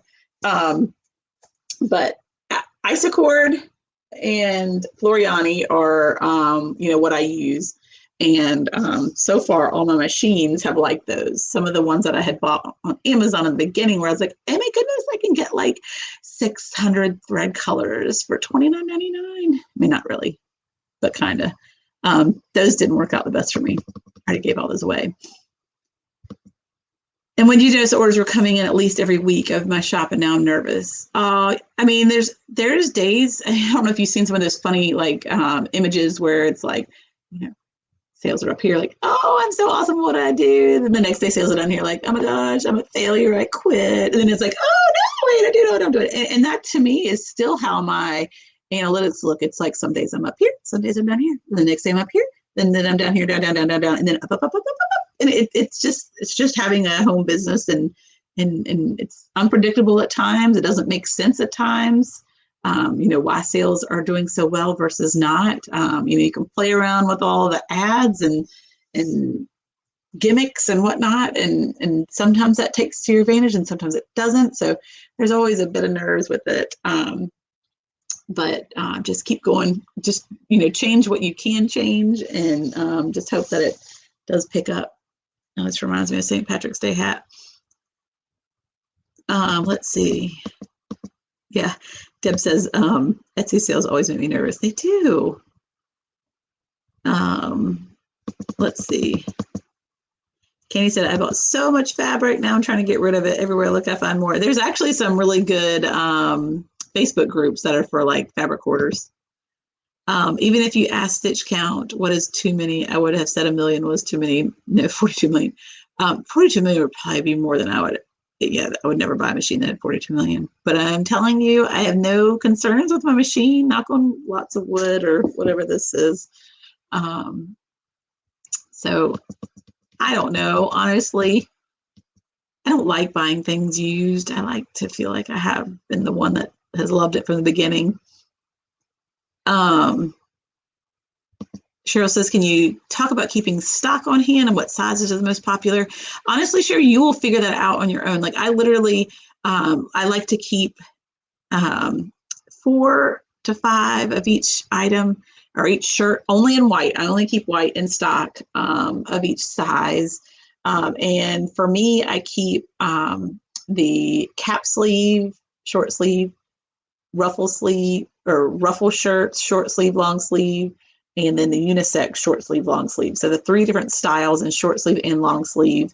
And I try to keep 5 of each of those. Right now, I probably have half of that. Like, I just don't have the stock that I used to. I'm having a hard time keeping it in stock.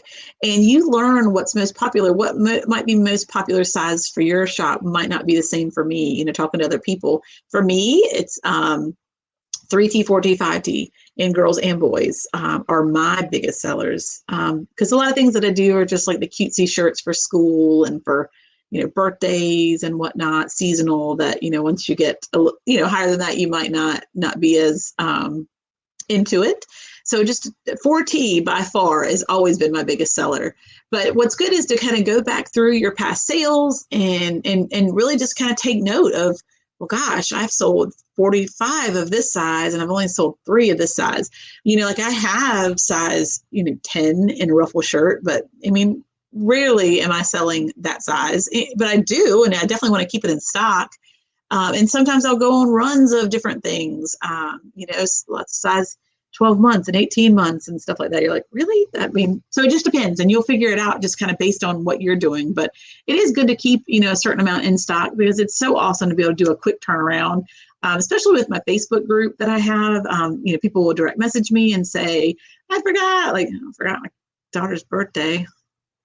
But anyway, but they forget their daughter's birthday every year until, you know, a week and a half before. Is there any way? And there is no way if I don't have it in stock. But if I happen to have it in stock, absolutely, I can help you. And I tailor that because I'm a procrastinator. So I fall into helping procrastinators. Barb is talking about some needles she has. She's got Schmidt, Beckett, caps. Well, you do a lot of different things. So yeah, some of those I could see, like dog collars, caps, hoodies, sweatshirts, lightweight knit, tote bags, jackets. Now again, I use the same thing for everything. I stick with 1/4 yard per whatever design I'm doing. Rarely do I run out. Yeah, it really does. Kelly, you're right. I mean, it really does not take hardly any fabric to do your appliques. If I buy a yard of something for an applique, I'll have that for, you know, 2 seasons of it. So yeah, I agree. But yeah, like basic colors, I don't like just straight basic color. Like I don't like just a flat red, unless it's specific for something I'm doing. I prefer a color that has a little bit of texture is the wrong word, but design, busyness. The hatch used to be my favorite and they quit making it. But even like a little tiny polka dot. I just think a little bit of something looks better in embroidery work than just a straight flat color. Oh, thanks, Deb. I do, and I have fun doing it, so I appreciate that. Let's see. You said go pack. Did they get into the tournament? No. Did they? I don't know why. Why are we saying go pack? I love my pack. And I love my wolf pack. Did we talk about the wolf pack? We're talking about a different pack. Now I can't get this to go. Let me look here. I was following the other ones earlier. We had the breaking news on UNC.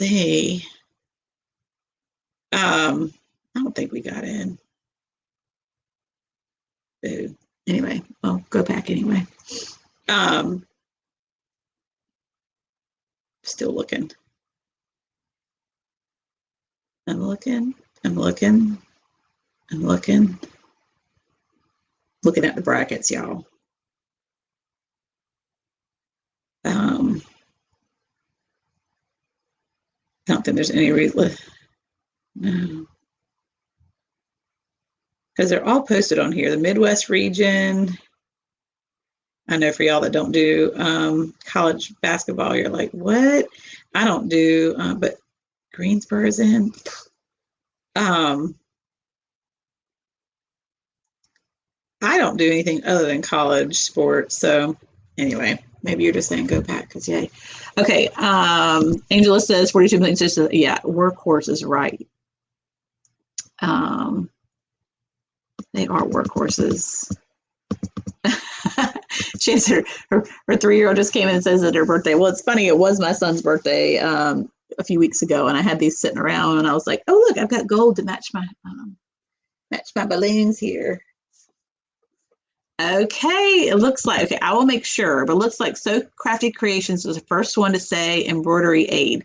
She said embroidery aid, but we'll go with embroidery aid. I know that's what you meant deep down in your heart.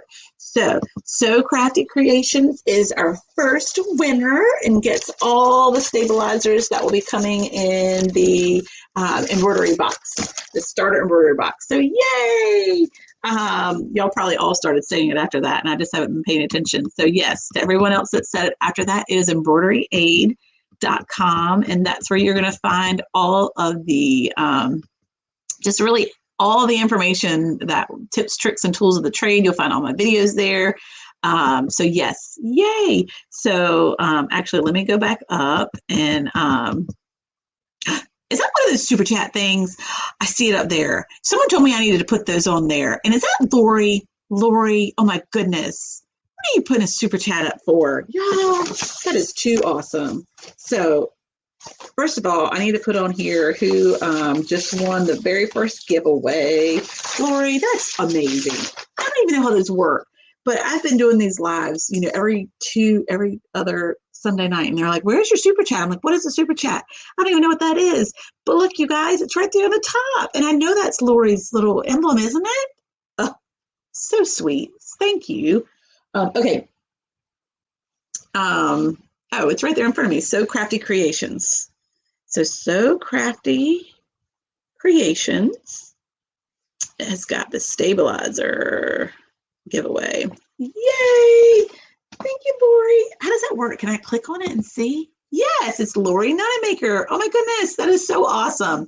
And Lori is the most amazing crafter. She like does all the things, like all the things. And she's a Ricoma owner as well. And so we were talking about, you know, getting together and maybe, you know, doing an interview together. She is amazing with all the things that she makes. I am just adore everything that she makes. Because like I said, she makes it all. So we're going to try to get together soon and chat about a way we can talk with you guys together. So that's awesome. Thank you, Lori. That's awesome. Okay, a lot of you said embroidery aid. So winner goes to So Crafty Creations. So let's see if we have it. I'm going to try to get down to the bottom because I want to do the next giveaway. Let's see, embroidery aid, embroidery nurse. So Sandy said embroidery nurse. Embroidery nurse is actually my Etsy shop. So that's where it links you to. Embroidery aid is where I'll be selling the beginner embroidery boxes and the stitch out boxes, and where you can just find all kinds of tips, tricks, and tools of the trade. Okay, a lot of y'all answered. And y'all all did it like literally in the same minute. So it's just the one that popped up first, but every single one of you was like at 9:58. Oh my goodness, that's so crazy. Okay, good. Sunset Stitches did say the persona is the single needle with a free arm. The free arm, that's the word I was looking for. So yeah, you can do all kinds of things with that. You just have to change your color more often. Okay, good.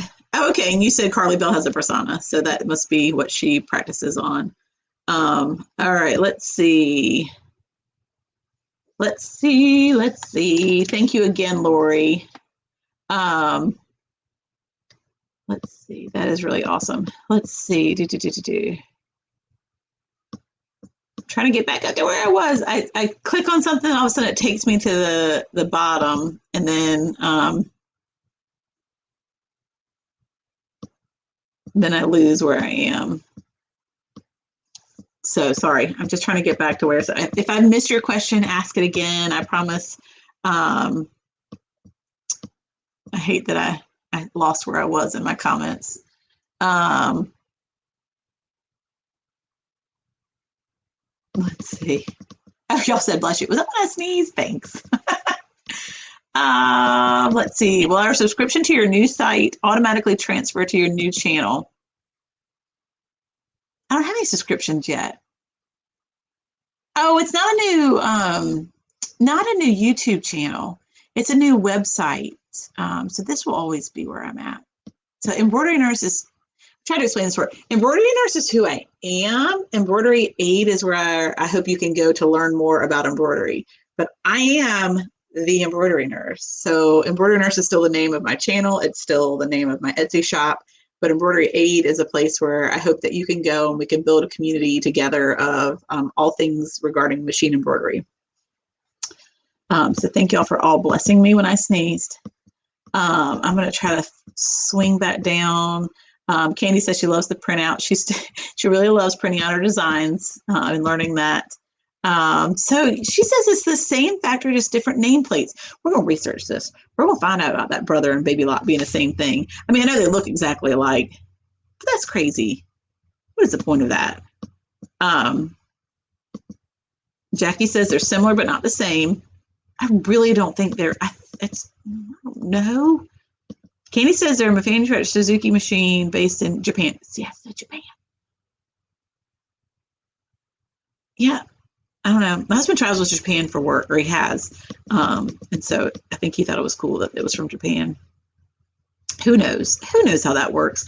I heard a long time ago that, you buy like the Food Lion brand of milk, but really it's just Mayola milk, but has a deal with them and they just slap their label on it. Like when I heard that, it just blew my mind. It was like, why am I always trying to buy like the name brand stuff when it's the same stuff?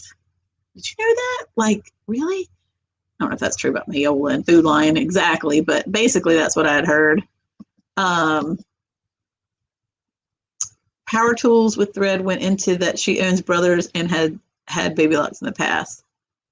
Yeah, I don't know. Brother and Baby Lock remain the same factory. They're almost the same, but a separate company. That's interesting. So a lot of people had comments about Brother and Baby Lock. Let's see. So folks were talking to Cheryl about where she's selling. She's been doing sublimation baby items. Selling online is the way to go, Deb says. Heather says, do you know that how long Ricoma gives you 0% financing? How long? Like, I guess it would be for the length of till you pay it. I don't know. Lauren says, I forget about the built-in designs. Yeah, I do too. I never use them. We should all play with our built-in designs and see if there's actually anything out there. Candy's okay. So yeah, she said she'll randomly get a spool of thread that my machine just doesn't like, but not all of them. So I have experienced that with a bad spool. Like I've literally like, okay, why doesn't this like this? What's wrong? And then I'll switch out to a new, like, every time it would go to that black thread, something would like mess up. And then it was actually, the place that I would get it serviced at, they're like, sometimes there's just a bad spool. And I'm like, what? A bad spool of thread? But I mean, for real, a bad spool of thread. Like I'd never heard of that. And so sometimes when like I feel like I've tried everything, I will look back and it's like, okay, it's just the thread, and I'll swap it out. Same thing with bobbin. Like it could continually be like doing something. I'm like, all right, get rid of this bobbin and let's just go to the next one. So I agree. Sometimes it's like, who knows, just something wrong with it.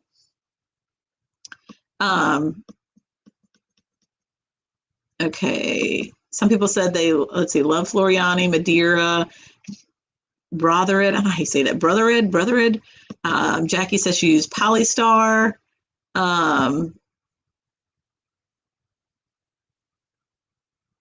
Let's see. I'm waiting on my Ricoma, but I think I need to get the Mighty Hoops. Yeah. Which two, I don't know. I don't have them yet, but there's an 8x9. That's the one I would want. And then I heard the 5x5 is good. And there's one that's actually skinnier but longer that people use when they're doing like applique baby gowns. Can't remember the size of that one. Maybe it's a 5. I don't know. But 8x9 is the first one that I want to get. Anna, thanks for stopping in. What's one thing you would have done differently when you started your shop that you didn't know that you know now? I'm going to do my next giveaway. So and then I'll answer that. But I got to think of what the next question can be. My next question can be name a Facebook group that you are a part of No, that's not a good question. I'm leaving y'all on it. Yeah, no, we're going to do it. Name a Facebook group that you're a part of that you continually get and put question 2. Start it with question 2. So I'll even know. Where you get your information from, or is a go-to place to ask about embroidery. For me, I've always been part of a Brother Embroidery Facebook group. It's got 10 million people in it, but when I have a question for like a large group, I go to that. I also go to Seek Find from ARB. That's always a good one. And there's some beginner machine embroidery groups. So post those. The first person to post, say question 2 and your go-to place for asking questions. I would love to know that. And for the first person that posts that, I will be sending them a roll of heat and bond light. Bum, bum, bum. All right. So what's one thing I would have done differently when I started my shop that you didn't know that you know now? So I said earlier that I was a perfectionist when it came to starting. I felt like I needed to have everything 100% perfect. And I wish I had just gone ahead and thrown some things, up there and kind of worked on them, as I went. I could have probably started 4 months before I did and gone ahead and started getting some sales versus waiting for things to be perfect before I even allowed myself to go. So, don't feel like you have to be perfect in the beginning. I don't think there was any reason to be. Okay, let's see. I'm going to do 2 more giveaways here. Just so I know some people can't be on here forever. I know some people have already had to pop off because it's already an hour and 40 minutes in. So we'll find the answer to the first one. And then the next, let's see. Oh, these will be fun. I gotta think of a good question. It's a good question. So the next thing is going to be a pack of notions. So it's going to come with the applique scissors that I think are amazing, which is the Fiskar micro tip number 5. This is what I use for my applique work. It's going to come with my famous Snag Nabbit, the greatest tool ever known to the embroidery world. And then an amazing seam ripper that's got 2 sides to it. And it's just easy. What's that word? Ergonomical. Where it's easy to hold. Ergonomical? That doesn't sound right. Anyway, these 3 things right here. Seam ripper, Snag Nabbit, and Fiskar applique scissors. They are coming your way. And that is for the first person to list question 3 and what's launching April 1st. Good. Okay. So I'm going to follow up. So I'm ready to open the shop after months of researching and have all the samples photographed, but I'm scared of the actual process of dealing with Etsy format. I'm not, it's so easy. Don't let that fool you. It is such an easy platform to sell on. It is it's very user-friendly. Definitely download the app so you have access to it on your phone. If you have that availability, because then you can do it on the go. You can even put listings up on your phone. I mean, I'm literally in carpool some days. I'm like, oh, I should list that. Boom, boom, boom, boom, boom. Super easy. To get the Sell on Etsy app. Highly recommend that.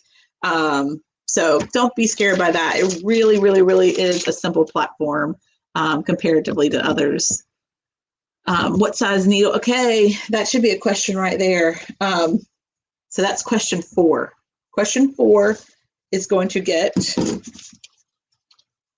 Isacord pack of 5. This is pink, blue, navy, white, and black. Question 4, answering Jackie's question here. So say question 4, tell her what size needle I use for everything. So not only will you get those, you'll get the needles too, but I'm not going to show them because that shows the answer. So question 4, right? Question 4, you will win this if you can tell Jackie what size needle I use for everything. All right, I'm going to keep my list. So we said that's question 1 was So Crafty Creations got the stabilizer. Question 2 gets the heat and bond. Question 3 gets the notions. And question 4 gets the thread and needles. All right. Yay. I've got a couple of things to give away too, but let's get down here. Amazing says, I did embroidery, got divorced, now drive a big truck. What advice can you offer on restarting in the industry for sales? Just to get back out there. I mean, just go ahead and put your stuff up, take great pictures. What is this? Piccolina. What are you doing that for? You guys are awesome. I mean, super chatted up and I missed it. Did it just pop up there? Y'all are crazy, but thank you. I really do appreciate that. You guys are awesome. Seriously, that is so sweet. And you are so sweet for always being on these lives and talking on Discord and just really supporting everybody. So, oh my goodness, super appreciate that. Okay, that's awesome. So awesome. And you probably did that. Let's see. You did that a while ago and I just noticed it because I'm so not used to super chats. Like, sweet. But it stays up there a little bit. So I really do appreciate it. Oh, Mary Elizabeth says her daughter goes to state. So yeah, Amazing Stitch, just taking good pictures of everything that you do is the best way to get your stuff back out there. Definitely, just get out there. All right, let's see. Congratulations, it's so crafty because she's the one that won the first one. So let's see if we can get back down and figure out. Good. Mary Beth says she was watching Lori how to make the placemat pouches. She does so many fun things. I just get trapped into her channel. You guys definitely need to check her out. She just does all the things. And I'm just so honored that she found me. She's wanting to really kind of dive deeper into embroidery and learn all the things. So that's just awesome. Let's see. Trying to go back up here to figure out where I was. Let's see. Oh, Dolly says, see, Lori, look. She says a show with Lori would be great. That would be so fun. We would love to. We're definitely going to try to work out the time frame and figure out when that is. Let's see. So a lot of people are answering about Brother and Baby Lot being the same place. We'll find you that answer. The next time we're on, I'll find you that answer. This is funny. Mindy says her husband's been to the Mount Olive plant at Mount Olive, and he said Food Line pickles and Mount Olive pickles are exactly the same, just different labels. See? What does quit buying? I'm going to quit buying anything name label. All right, let's see. Now we're saying congrats, Christine. Did I miss the person to answer?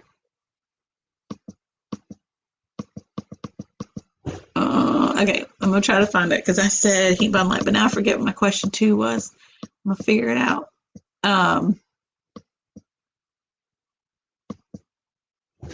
Yeah, it says if the thread is older, it could be bad. That's true. I mean, it's not old in my shop, but who knows how long it sat on the shelf before it got to us. Let's see. Piccolina, that just got to yours. That's awesome. You're so sweet. There are a lot of things that are manufactured by one company and labeled for so. Yeah. Oh, Anna's got good recommendations for the Mighty Hoop. She said 5x5, 8x9, and 8x12. The next one will be a 6x9. I was able to score 2 of them on a Facebook Marketplace. Ooh, that would be awesome. I need to look on there too. I know you can get them straight through Ricoma on their site, but that's one place to get it.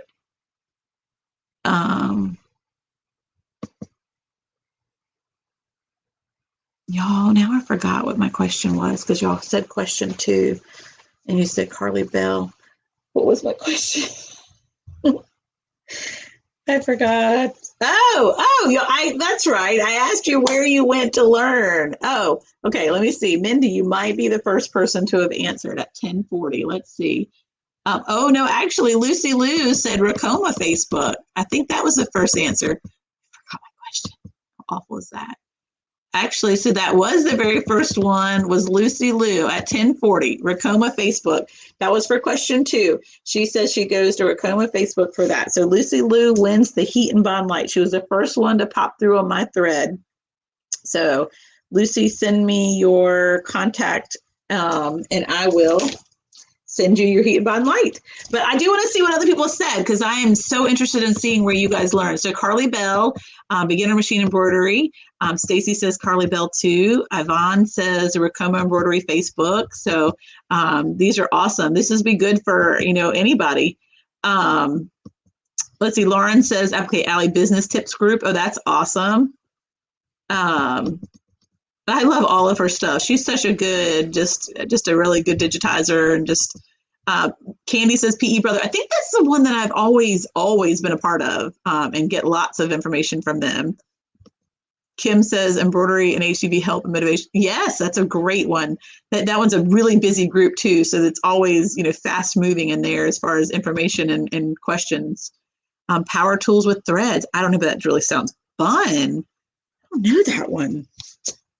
Power tool with thread. I mean, that's what we're doing, right?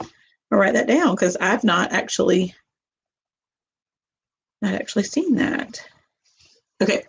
Angela says Ricoma Facebook. Yeah. So if you own a Ricoma, there's a separate group that you can be part of, and then there's also just one that anyone can be a part of that to answer some questions. I like the one I think it's the Ricoma Connect if you own a Ricoma, because those folks have the same machine. Linda says Carly Bell as well. Ashley says the brother. I think that's the same one. Embroidery happy hour adventures. That sounds fun. We'll put that one down too. I'm taking notes of all these. Happy hour adventures. I've heard of most of these, but all right. Still some folks trying to figure out where Baby Lock and Brother, and I will have it on our next live, I promise. Oh yeah, OL Embroidery and Baby's Booth. Yes, I am a member of both of those. Baby Lock Intrepid group. Good. So yeah, actually, that's a good point. Anytime, any machine that you have, search on Facebook for that exact machine, and I guarantee you there is a Facebook group for that. And I highly recommend that to be a part of the machine that you own. Like I said, for the Baby Lock Intrepid group or the Ricoma group. To be part of a group of the machine that you own is going to be so helpful, because those folks they might have already run into the same questions that you have, problems that you've had, and can help walk you through it easier than someone that's never been around the machine that you work with. So very good point that Teresa kind of brings up there. Angela Jasmina, that's a great one to go to. Baby's Booty, that's a great one to go to. Question 2, OML. I'm trying to remember what that stands for, but I know that I have subscribed to that. Let's see, Coldesi Coleman Being, that is where I bought my, okay, good. So yeah, wherever you bought your things from, being part of their groups, because they can help you. Mopsy J, ergonomic. What did I say? Is that what I said? But yes, it does. All right, so Melanie answered question 3, subscription boxes. That's exactly, I think the question was what's going to go live. Was that the question? Yes, what's going to go live on April 1st, subscription boxes. Actually, that's not the right answer. Box. This is the right answer. Now, am I getting these prepared and all excited about subscription boxes? Yes, but what's actually going live, what hits live on April 1st is the newbie boxes. So April actually wins that, because she described exactly what's going live. It is the beginner starter embroidery box. So April 1st, that's when that launches. Again, not, just April 1st. So anyway, so April, you have won the Notions. So this will be your pack that will be sent your way. I'll just have to get your address and I'll send those out to you. So April H. So yes, Melanie, subscription boxes is something that I talked about in the beginning that I'm super excited about and working really hard on trying to curate all of those. But those will go live after April once I figure out exactly how that's going to work. But I'm working really hard on it, and hopefully it won't be too long, and it'll probably be mid-April when I get those, at least the first one, which will be the patriotic box, the 4th of July box, because again, they're time sensitive. We want to make sure we have them 2 months beforehand so we can stitch them together in time for you to be able to sell them within your group and promote them. Okay, let's see. So now it's gonna be a lot of people just answering. Christine says the new website. So the new website's already there, embroideryaid.com. You can go ahead and visit it. There's some functionality, but it's not quite all the way. But the embroidery aid box, like Yvonne said, yes. The beginner's box, yes, yes, yes. That is the answer. So the starter embroidery box is the answer. So thank you guys for putting that in there. Lots of answers. Most of you guys were right. Let's see. So Sweet Boutique by Deb. Deb says she loves the seller's Etsy app. Yeah, I do so much more on the actual app, than I actually do on the computer, just because I always have this with me. So it's just easy to use, and the functionality of it's great. This is where I look up all my stats and orders and whatnot. Now, when I'm going to like shipping and actually printing out orders and packaging slips or whatever, I do that all on the computer. But as far as just regular running the business on Etsy, doing it on the seller's app is awesome. All right. Did you get a cha-ching? Good for you. Okay. Oh, look. Let's see. Candy answered the fourth question. I almost forgot the fourth question until I saw what you put. So yes, the answer of what needle I use for everything is the Microtex Sharp Needle 8012. And when we talk about everything, I say everything. When you ask me what needle do I use for this, it's this. What needle do I use for that? It's this. That's all I use.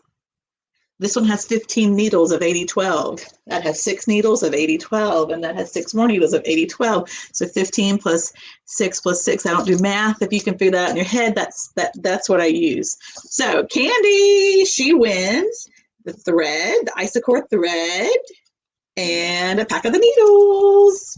So thank y'all. That's fun. Okay, so I will reach out, or you guys can reach out to me and let me know.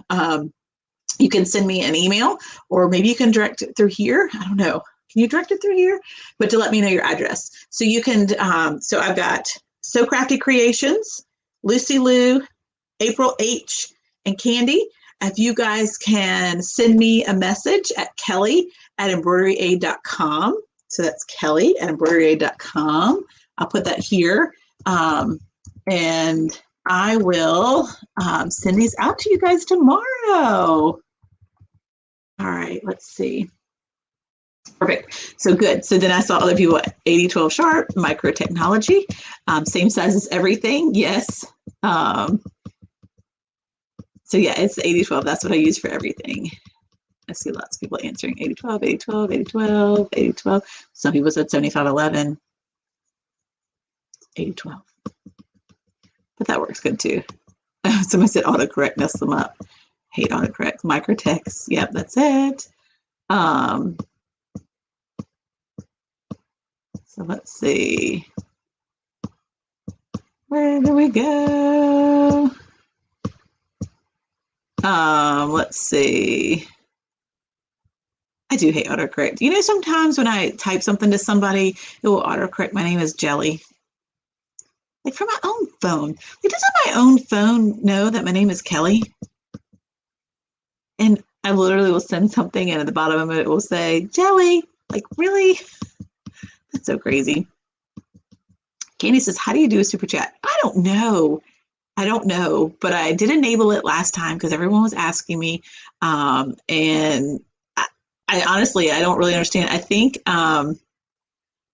Yvonne says, what is a super chat? And the price is popping up at the top of the chat. So a super chat is when someone feels like they're having value in what they're hearing and they want to support the channel, because there is a lot of work that goes into these. So, you know, if they want to support the channel, they can press that super chat button, which I think is like the dollar symbol at the bottom. I'm seeing a different thing because I'm on StreamYard right now. So I'm not actually on YouTube. I'm streaming this through StreamYard, so I don't see everything that you see. But yeah, they're basically just saying, hey, you know, I love what you're doing. I appreciate what you're doing. I find value in what you're doing. And they do a super chat, and it allows their name to be there. And it stays up there for, you know, for a while based on how much money they, you know, have given. So anyway, it's really cool. It's not necessary, but I appreciate it. Angela said, yeah, there's a, so yeah, thanks guys. It's sweet. Okay, let's see. Kenny says, all I know is that I've spent way too much time thinking it's my machine only to finally almost throw that spool. Yeah.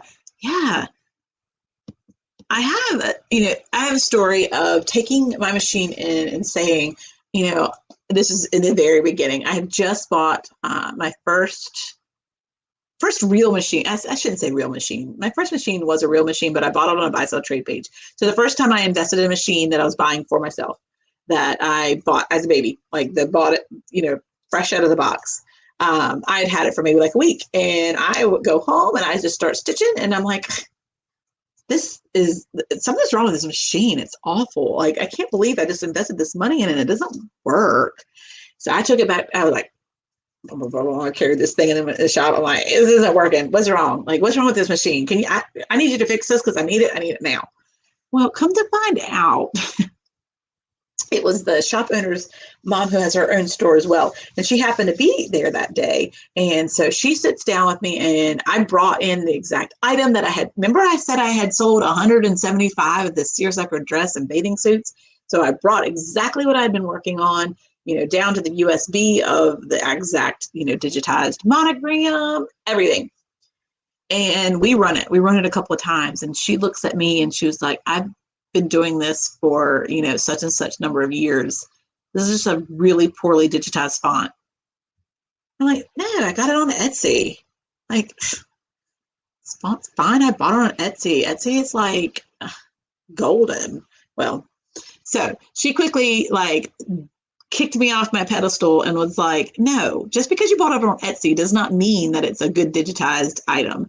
She was like, I promise you, I've been doing this enough years to be able to tell you this is a very, very poorly digitized monogram.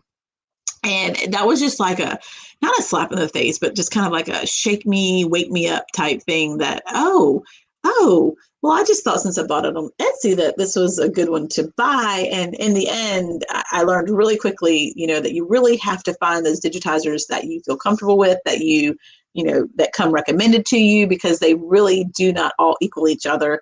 And, you know, she showed me, she was like, this one literally keeps running over itself and just stitching on top of its own stitches.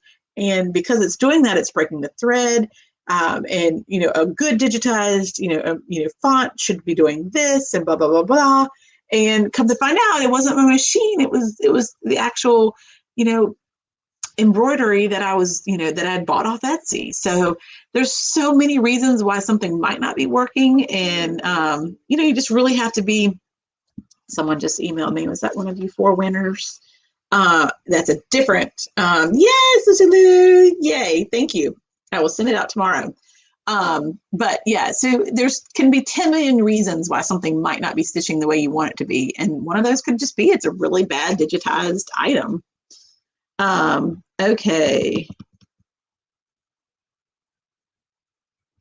Yes, I knew what you meant. It's PE brother PE embroidery Facebook. Yeah. So when I'm trying to like search for it, when I'm looking for it to ask a question, I just type in brother in my Facebook and it pops up. Lucy said, I can't believe I won. You won. Big winner. Never thought of the Facebook marketplace. Becky Thompson is Power Tools with Thread from Texas. I will definitely check that out. That sounds cool. OML names of their dogs. Oh, that's how that comes up. Okay.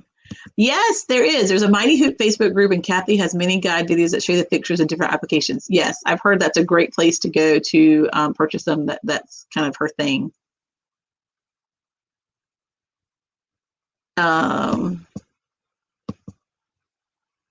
Let's see. So Candy said, I thought it was the beginner's boxes. So it's not, I don't know if we're going back to that very first question. What's launching first is the starter embroidery box. What I will be selling as well, which won't be launching until probably mid-April, is the Stitch Out supply boxes. And those aren't necessarily for beginners by any means. Some things might not be as beginner as others, but we'll be stitching it together so we can work on it and learn it together. And I will be sending you everything you need to be able to stitch it with me. And when I say everything, like literally, if we're going to do a patriotic thing, then I'll have the red, white, and blue thread in there. In the box, I will have the heat and bond light. I'll have the fabric. If it's something that we need a particular fabric for, I will send that as well. Like the Stitch Out supply boxes will literally have every single thing that you would need. You will not have to go to the store for anything. It will have the stabilizer, the thread, the fabric, the heat and bond light. It will have just whatever is needed to complete that project. If there's ribbon embellishment, it will have that. If it's a bag that we're going to embroider, it will have that. If it's, it could be anything. If it's, a clutch that I felt like was a really cute item, then it will have that in there. If it's a seersucker Easter basket, because it's the Easter box, it will have that in there. It will have everything you need. So literally, you don't have to go, pull up a supply list. You don't have to go run to your store that's local. If you don't have a store that's local, it will have everything that you need literally in the box for you. Let's see if that's what we were talking about. I need to save this out here because this is someone just won that. I want to put it back in my box. Someone said, how big are your monograms? That just depends on what you do. I'm getting ready to post a video of the world's largest monogram. I mean, it's probably not really. I need to look that up on Guinness Book of World Records, what the largest monogram is. Do you think that's in the Guinness Book of World Records? Anyway, I feel like I'm making it on my shower curtain. World's largest monogram coming soon. Just depends on what you're doing. I do 3.5 a lot. Okay, you are telling people congrats, because I guess they won something. Candy in April. Yes. Lost my place again. Let's go back up. Candy said, oh my God, I'm getting the thread and the needles. Woohoo. We're going to change your world up. Honestly, I don't think you'll find any difference in using the 7511 and the 8012. It just, like I said, just happens to be what I've always used. And this was me telling you where to email for the 4 winners. I already got Lucy Lou's, but So Crafty Creations, Lucy Lou, April H, and Candy were the 4. Candy were the 4 winners. So y'all email me your address to kelly@embroideryaid.com. Candy said she's never used ice cord. Well, let me tell you where I found ice cord. Ice cord in the height of the mayhem of mask making. I kept running out of black because I was using black for almost all of my masks. And I found it on Amazon. It was like, okay, I moved to this tiny town and I have nowhere that I can go and I need it. And we're like locked down. I can't go anywhere. And so I started getting the black thread and I'm like, oh my gosh, this is so much less expensive than what I was buying with my Floriani. And I realized that it stitched amazing and I really loved it. And now I have a wholesale account, you guys, with Isacord. So this is what I will be selling. And this is what will be part of the Stitch Out boxes. I love Floriani, but have not been able to get a wholesale account with them. I've spoken a couple of times and our timing with our phone calls have just not matched up. But Isacord was so amazing. And so that's what I'm using. And now I'm starting to kind of switch out with a lot of my other things to Isacord. I really do like it. Very comparable to what I've always used. So I look forward to using this, moving forward in the future. Jane says, why 8012? Are those ballpoint? They're sharp needles, and that's what it's called, Microtex Sharp Needle. And I think it works well because it's sharp, so it punctures through everything. And that's my very I don't know the answer to your question other than that's what I use. And I've never had an issue with it, so that's what I use for everything. I've been saying, if you don't like the Isacord, you can say, oh, she'll like the Isacord. She just hasn't used it yet, so she doesn't know that yet. Mary says she'll have to go look and see what needle she uses. I know she uses Genome brand. So yeah, I mean, honestly, you use what's worked for you, and if that's worked for you, keep up with that. Cindy says, good night. Your bed's calling. Thank you for popping in. She said, next time, could you talk about different shopping? Like where to shop? You tell me what exactly you mean by that, because I'm not quite sure. Not quite sure. Because, I mean, I can tell you about some shopping. Okay, let's see. Oh, good. April. Yay. I got your information. I'll send it out tomorrow. Okay, so before I forget with the butcher block table, do you ever wish you had the opening in the middle under the arm? No. I've never needed it for anything. That function, I guess, is just so things could hang down, but I mean, there's enough hanging down room under the machine as it is. I don't need that. I've never needed it, and I love that table for the fact that it can fold up and I can take it with me when I go places. So yeah, no, I've never needed that function. Oh, shipping options. I thought you said shopping, because I can talk to you about some shopping now. Amazon and Stitch Fix. Y'all do Stitch Fix? Love Stitch. I love getting Stitch Fix boxes. That's probably like one of the best mail. I get a lot of mail with, having a business in my home. Lots of Amazon packages, lots of packages from suppliers. But when I get that Stitch Fix box, it's like, whoa, I love it. Anyway, that's random. Discuss different shipping options. It confuses me. Now, if you're talking about on Etsy, yeah, we can talk about that. What I was thinking we could do is I will do a video where I walk through posting a new listing. So you can just see, how I pick what I pick when it comes to tags and descriptions and things like that. And we could talk about the shipping options there. It really just kind of depends on what your processing time is. Like, do you have your things in stock? Are you able to do it quickly? Do you have that time within your life? Is this something that you do full time, or do you just have a short amount of time each week to work on it? Do you need your processing time to be longer because of that? Are you willing to ship, out of the country? Is that something that you want to look into? What is the size of your items? What kind of supplies do you need? So yeah, we can certainly talk about that. I think going through posting an Etsy listing would be really helpful for a lot of folks just that maybe haven't posted a lot of listings yet, or maybe don't understand all the different, it's like I have a necklace on, but that's my hair. Or maybe that's just my old lady neck. So anyway, I think that's a great idea, and I'll certainly work on doing that. Okay, so statements do create. Will the design be included in the subscription box as well? So it will not to start, only because I haven't garnered the relationship with a lot of the folks in regards to having a way to include that. But what I will be including is, what is that where you do the like QR codes? So let me show you something real quick. Oh my gosh, I keep like knocking my entire table over when I get up.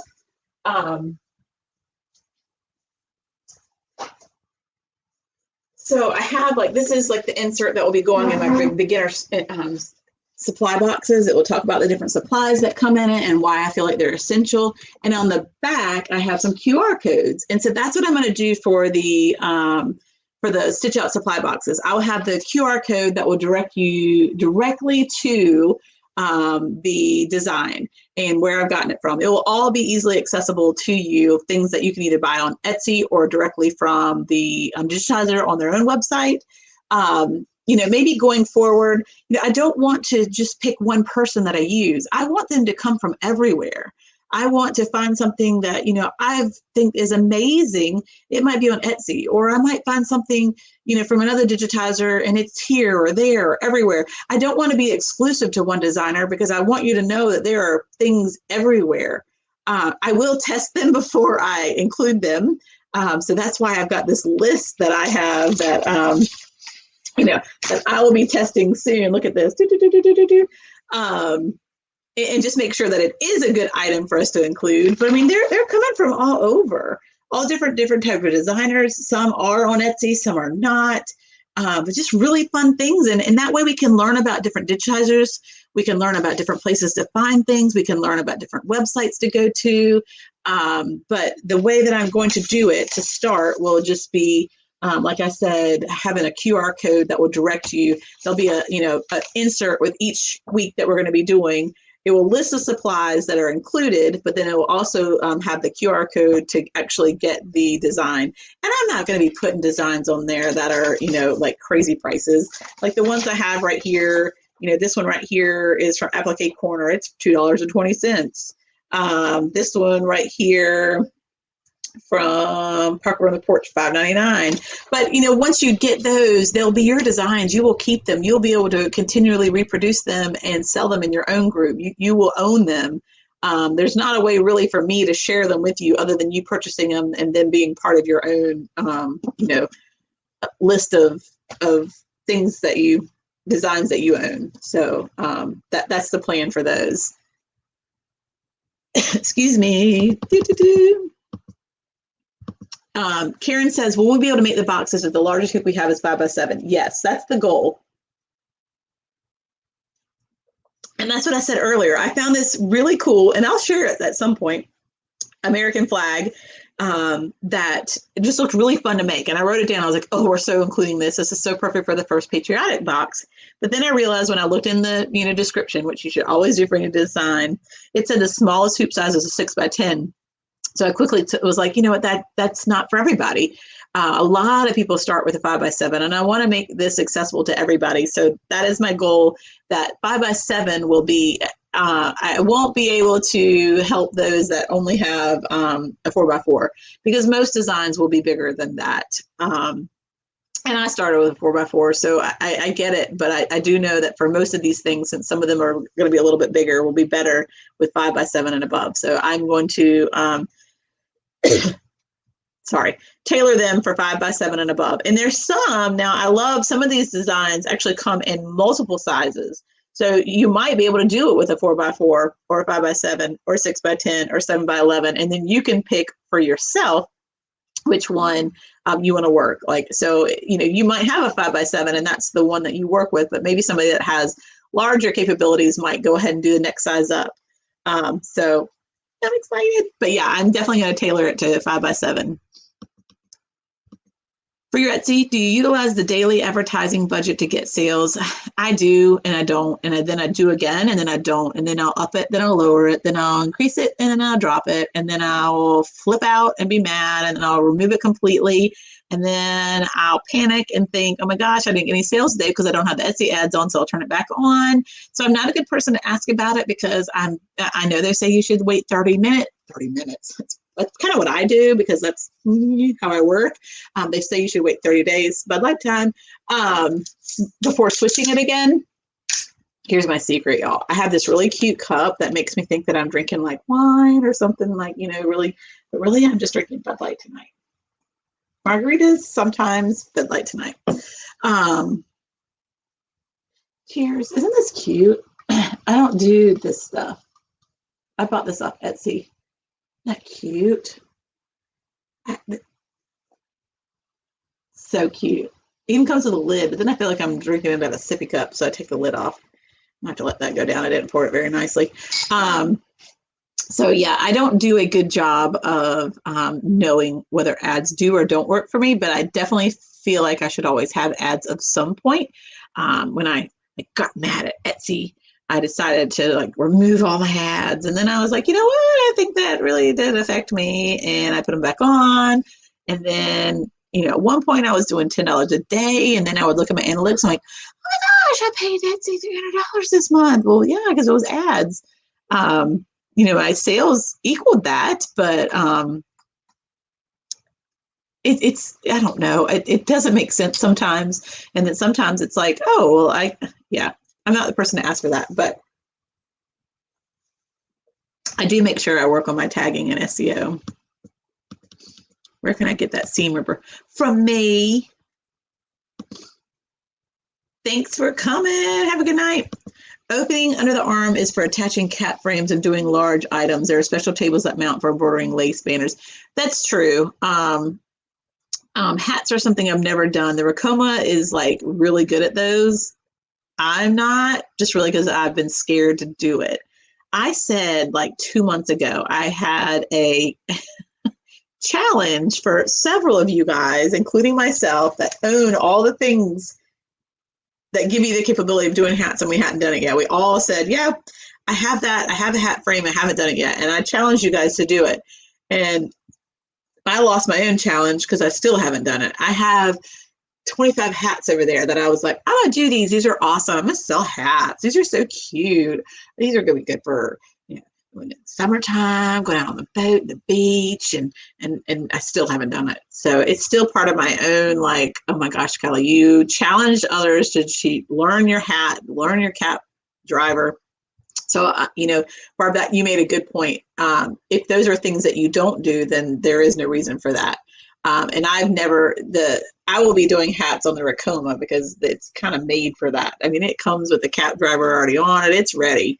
So that's where I will be practicing. I do have a Durkee hat hoop for my baby locks that I bought, never used. So I am going to try that as well, just so I can let you guys know how that works. But you're right. There is probably some better functionality for that. Dolly says covering Etsy ship. So that's great. I will definitely talk about that. I've been talking so much. How do you keep track of your orders and supplies? I print out all my orders and I put them in these. This was Amber with Bingham Bliss is what helped me find these. I print out the order. I stick it in one of these little doodads. And I put the blank, I pull it from my inventory and put it in here. And then I also put the design in here. So once I make the design on a Brilliance, I stick it in here with the packing slip and then the actual item itself. That way I keep all these in a bin and I go in order of doing them and I have everything right there when I need it. I'm buying multiple patterns that give multiple sizes. Yeah, so a lot of them, yeah, have multiple sizes. Most of them do. Most of them do. I'm a beer girl also. Yeah, so it's so crazy. My husband is a wino. Like, he loves wine. I feel like he knows like what pairs best with what foods. And I mean, on a hot day, long day, give me a Bud Light. It's not even a fancy beer. It's like the water of beers, but I love it. And it's so funny, like if we're out at a restaurant and he orders wine and I order a beer, they will always put the wine in front of me and the beer in front of him. We laugh every time. We're like, I want the beer.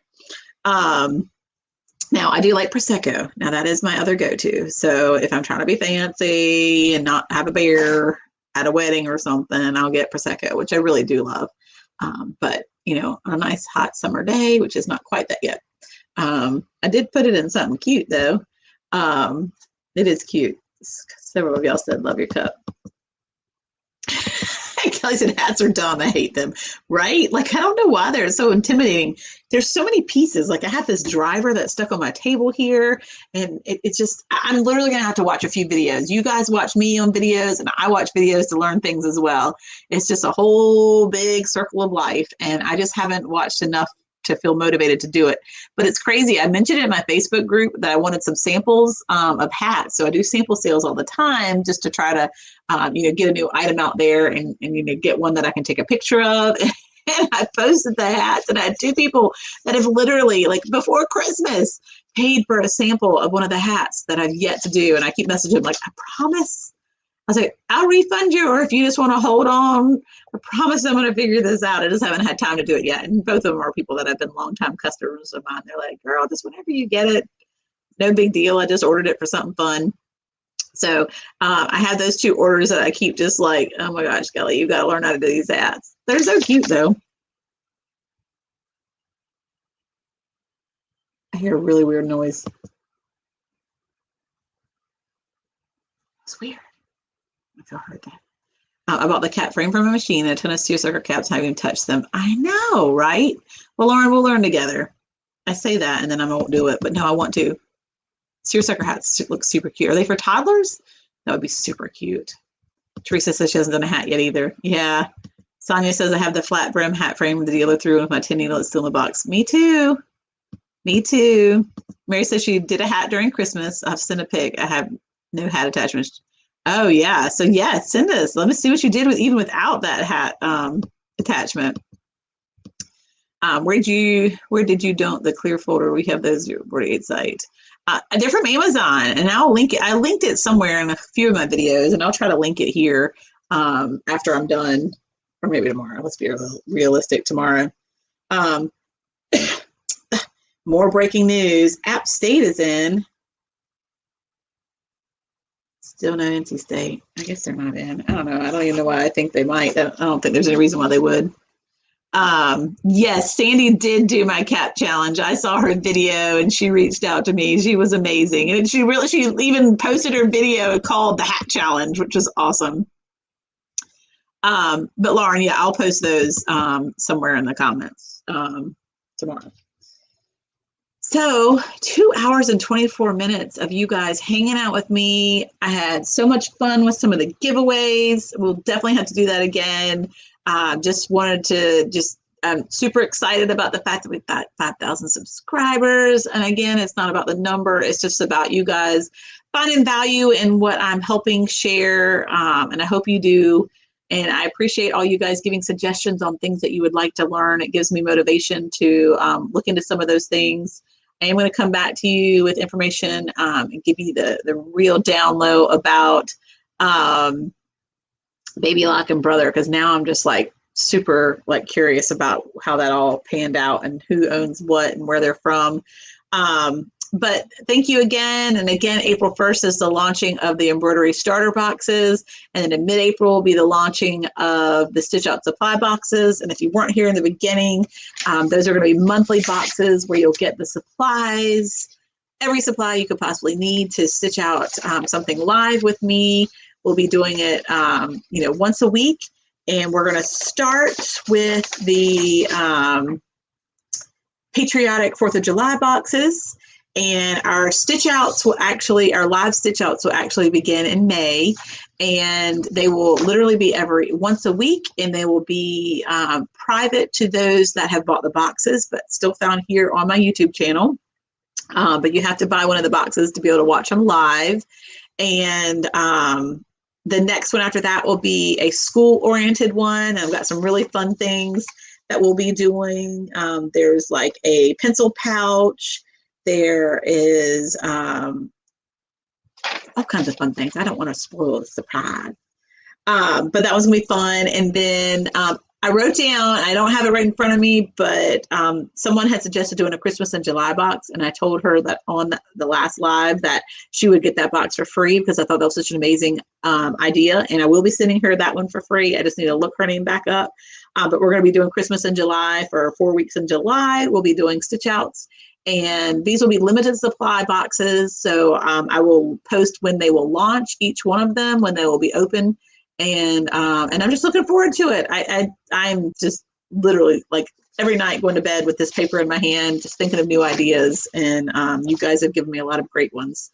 So I'm excited. So thanks for that. EmbroideryAid.com is the new website where you can go and find more information about some of these things.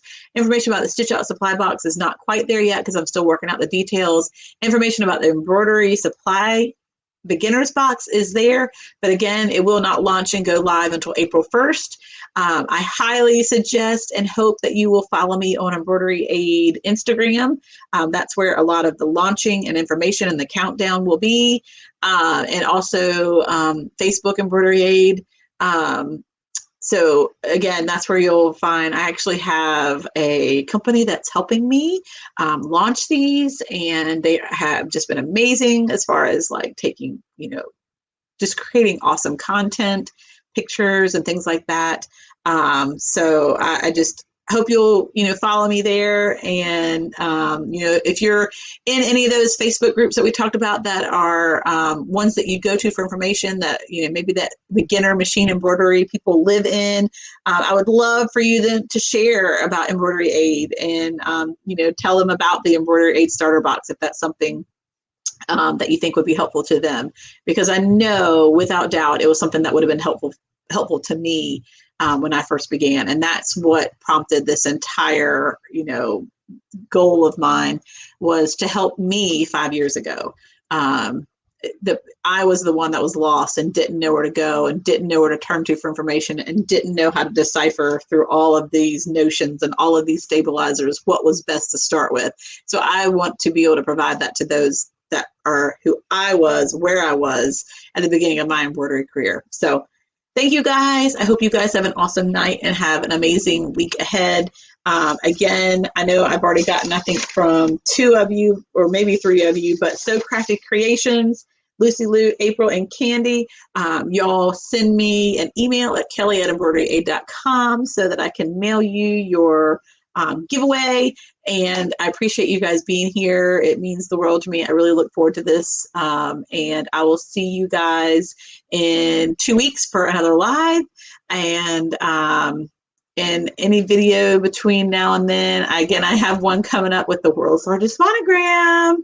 So it's coming. My husband has been on my tail because I've had this shower curtain down here ready to monogram, and he's like losing it. He's like, can we please get a shower curtain in our bedroom? Now, granted, it has a liner, so I don't really need it for the function of the shower working, but anyway, that's coming soon. I'm like, I have to tape myself doing it because it's going to be the world's largest monogram. So anyway, that's coming soon. Hey, Cindy. We've been talking for 2.5 hours, and I think I'm getting hoarse over here, but we were just talking about all fun things coming up. So hope y'all have an amazing week planned. The weather is going in the right direction for me. I was out on the beach this weekend, so that was awesome. And time changed, now it's lighter later. But happy stitching to you guys, and I appreciate you coming in tonight, and congratulations to those that won some of the giveaways. That was fun. I appreciate y'all taking part in that. So awesome night to everyone, and we will talk and stitch something together soon. Bye, guys.